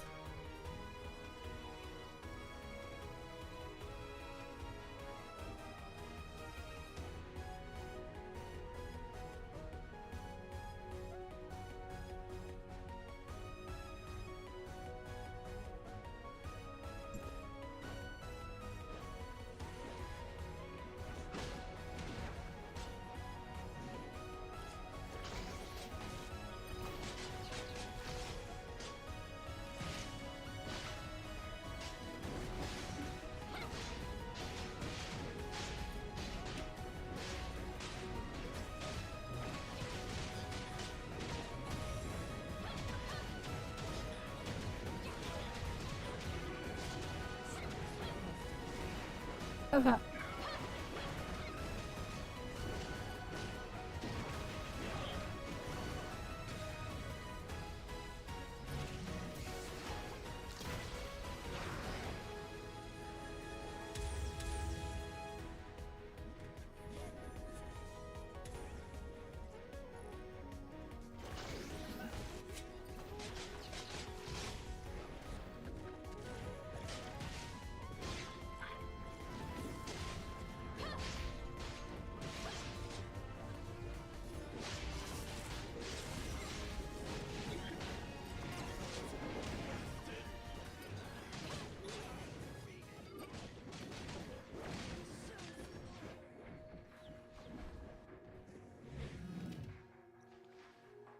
Altered fire?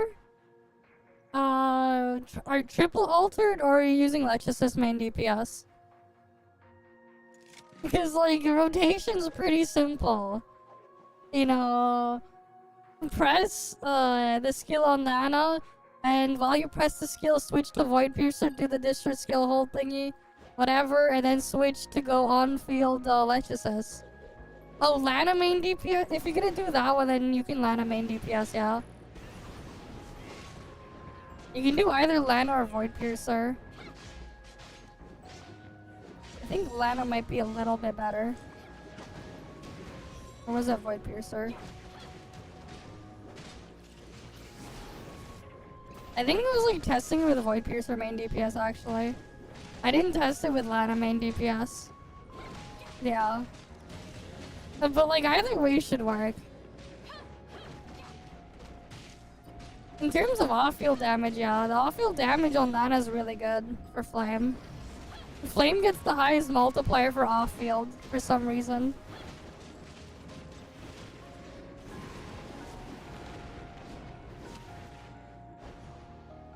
And it's like the highest by a lot.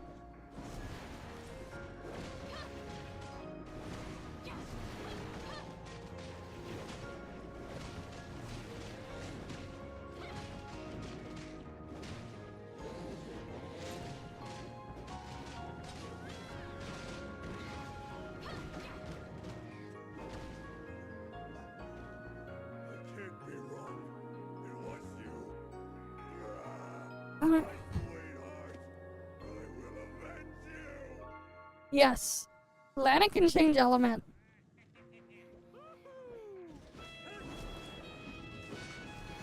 Lana can be any element.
Damn it, not enough dodge attacks.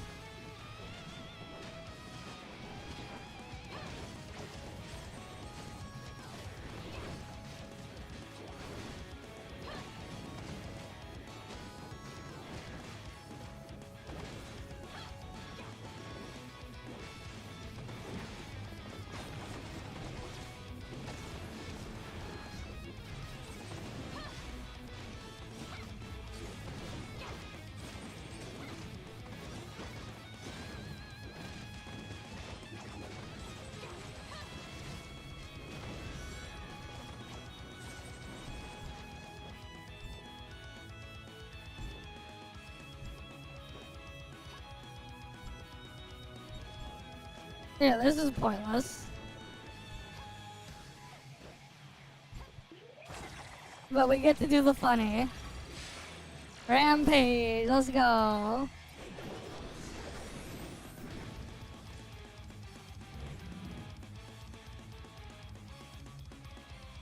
Yeah, we really had to execute him.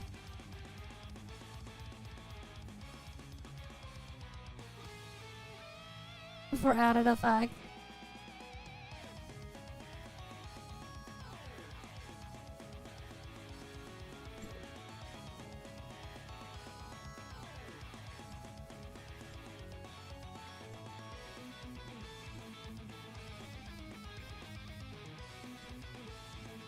Alright, I did all the stuff there.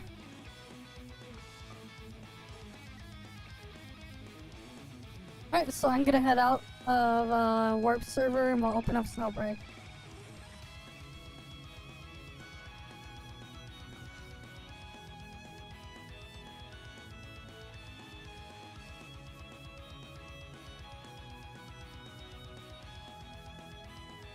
Alright.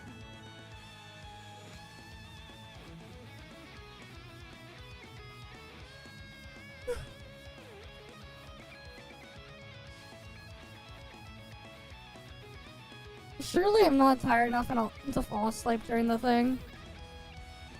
Surely I'm not. Despite being like up and about doing shit all day. Because like I've been up since like 7 in the morning doing stuff all day. And we had like the earlier stream too.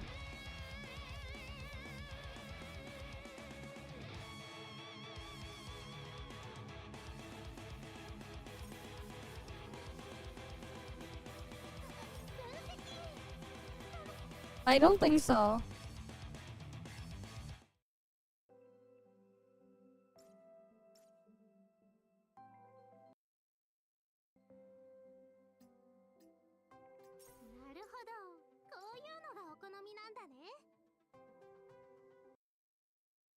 Alright, let's give it a look here. But yeah, we've been like up all day doing stuff, so we'll see.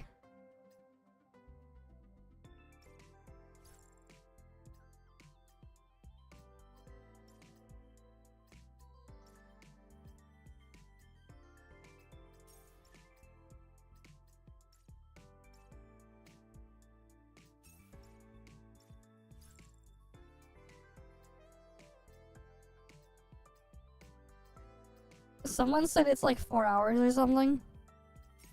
For the story, I don't know. Can it last 4 hours?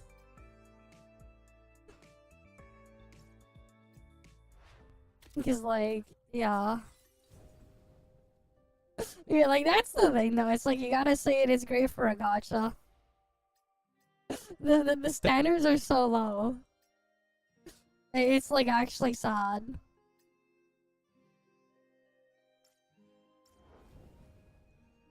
Yeah, no, like everything's just not available yet.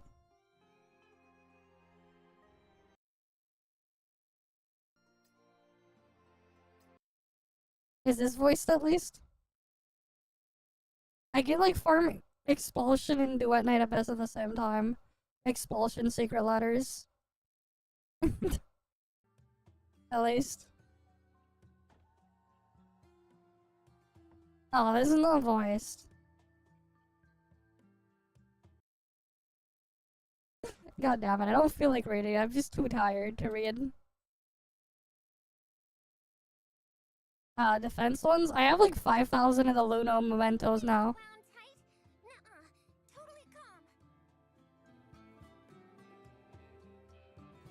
Okay, it's voiced. Cool.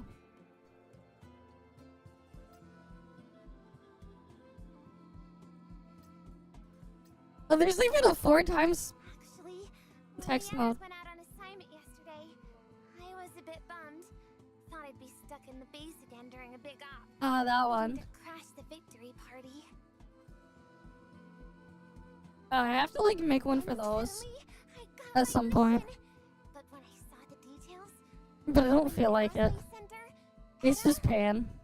I mean, sure, I've been training non-stop, but come on. I've only ever fought Titans. This is way out of my league. Me? Going up against Etta? You've gotta be kidding me, Adjutant. Alright.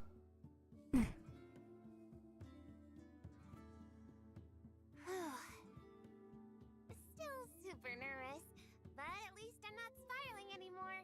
The problem is like getting the macro to be consistent when you move there. That's the problem. Because sometimes it like desyncs and gets like weird and wonky.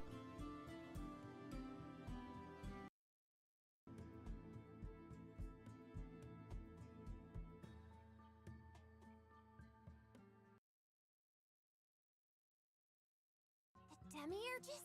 You mean Rosen? That psycho from New Hendero? But yeah.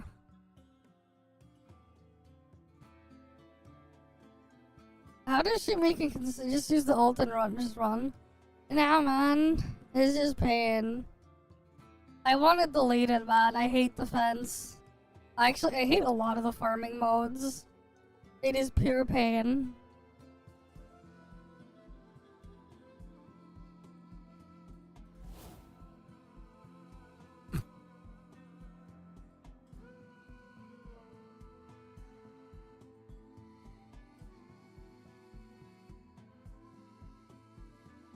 And then they're just talking about the sanatorium, yeah.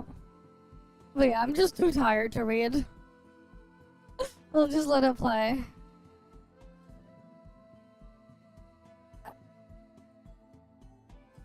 Like, part of me honestly just wants to save it for later. Mode for 30 minutes. Yeah. I think it'd be better if I just saved it for later because I'm too tired. Just doing shit all day. Contamination index rising. Proportional to proximity with Is like kind of the problem. Because like I got like yeah, time for the ritual. Detecting movement ahead. Energy signature comparable to a changed. Strange. Yeah. The change shouldn't be this fast. Entering visual range.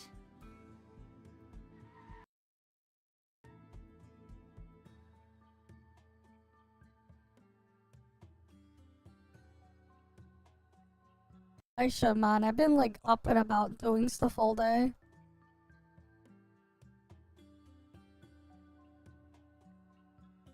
Higher energy units approaching. Count exceeding 10. Hold on. It hasn't been on replay for the past 40 hours. Control radar. It was on replay for like 8. And then I came back. Or was it 9? No, it was on replay for 9. I was doing stuff for like 3 hours and some change. And then I was out. And then I've been back for the past 4 hours.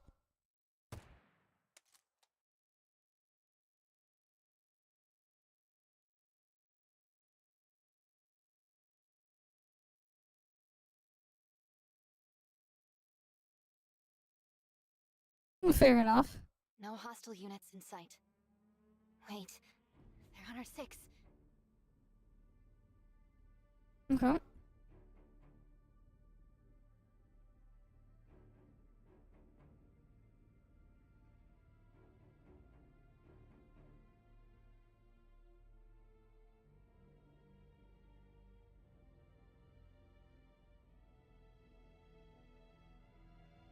Long time no see, Adjutant. Oh yeah, Rosen is back. Okay.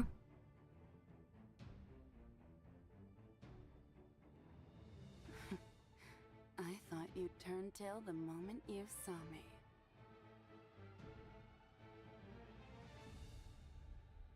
Tempting as it is to reminisce, there's already shooting along the border, isn't there? Your time's running out. I'll miss that voice of yours when it finally goes silent. Fair enough, monkey brain.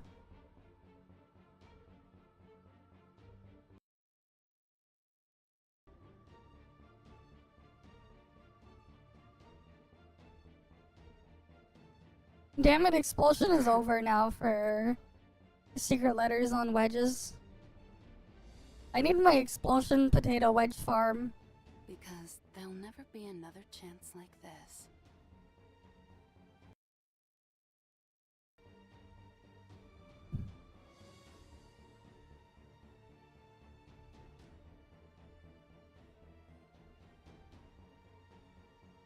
The skill range one for Lumino. The skill range Lumino attack, and then the other thing wedge.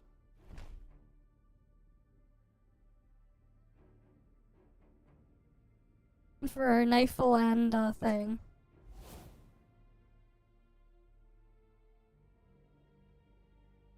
Hear about what? Oh, it's dismantle for wedge, but I have to actively do it for dismantle. Expulsion, I can like fully AFK. And just click on the button to start the next one. I can't do that for dismantle. Dismantle takes more work. It's better for like actively doing it, but like, yeah. A controversial experience, exploring the science and reflecting sunlight with aiming to bring about global cooling have been announced, I say. I wasn't wrong about you. If you were as weak as your ideals... Yeah, I can see that happen. No, They gotta be careful though. This is the opponent I wanted.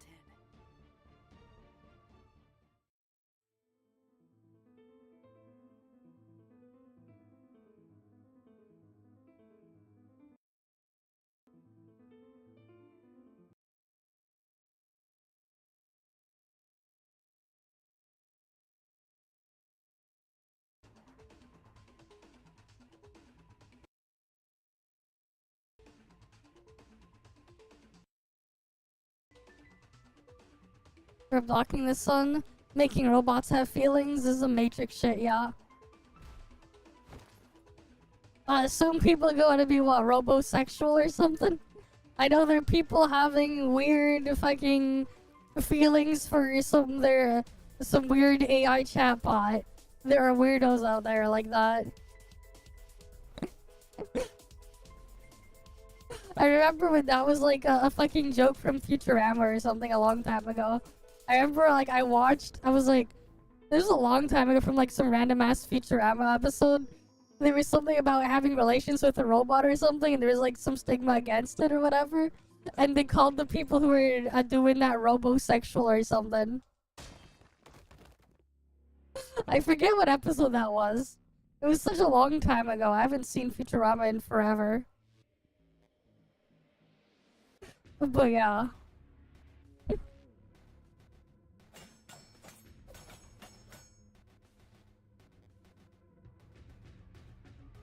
Alright.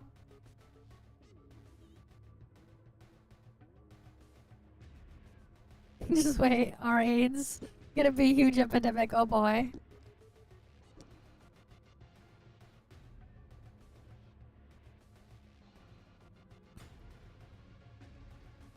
We'll see what happens.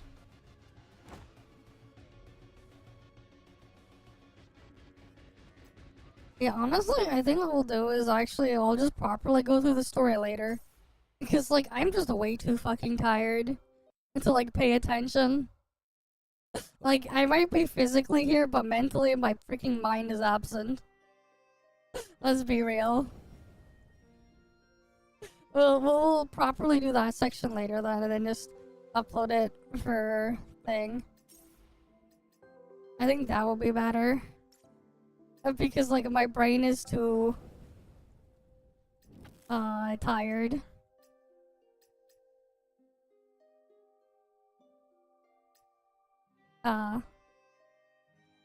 It was the episode where Fry napsters an image of Lucy Liu into his robot, I say. I don't remember too much about Futurama. I saw lots of it as a kid, but it was just so long ago. It's just been so long that like I'd forget most of the stuff I've seen in there. But I remember some of the funnier gags or some of the memes in there. Like, obviously we all know about the classic "Shut up and take my buddy."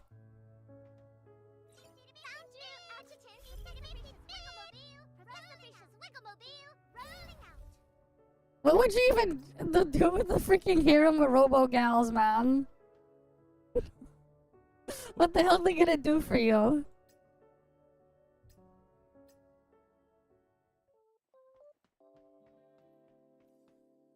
Or like, what the hell are you gonna do with that?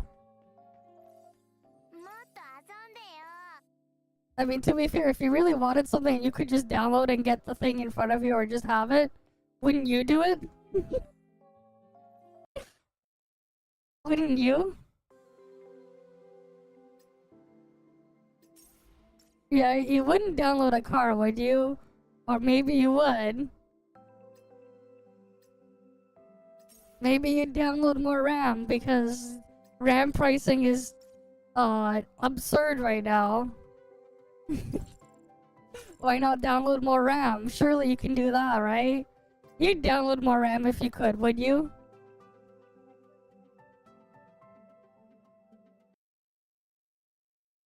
Like, RAM pricing has gotten so absurd, soon we'll get to like freaking what? The price of an actual truck.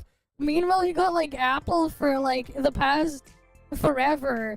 They charge more per RAM upgrade size or whatever the next tier of RAM.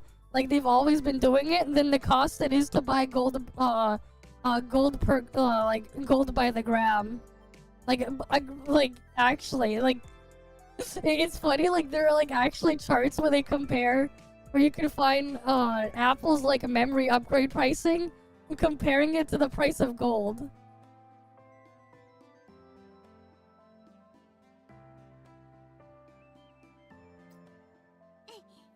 Which is like actually kind of funny.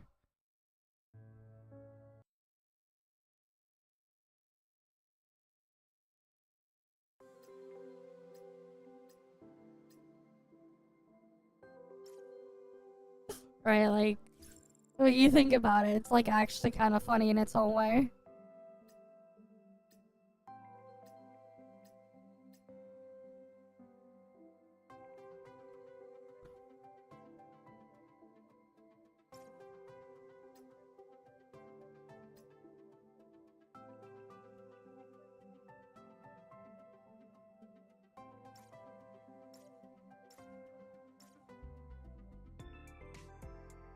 But yeah, I'm just like way too tired after all the thing there. I technically streamed actively where I was doing something on stream for like what 7 hours today anyways. It's just I'm so tired. I think we'll just postpone doing the story.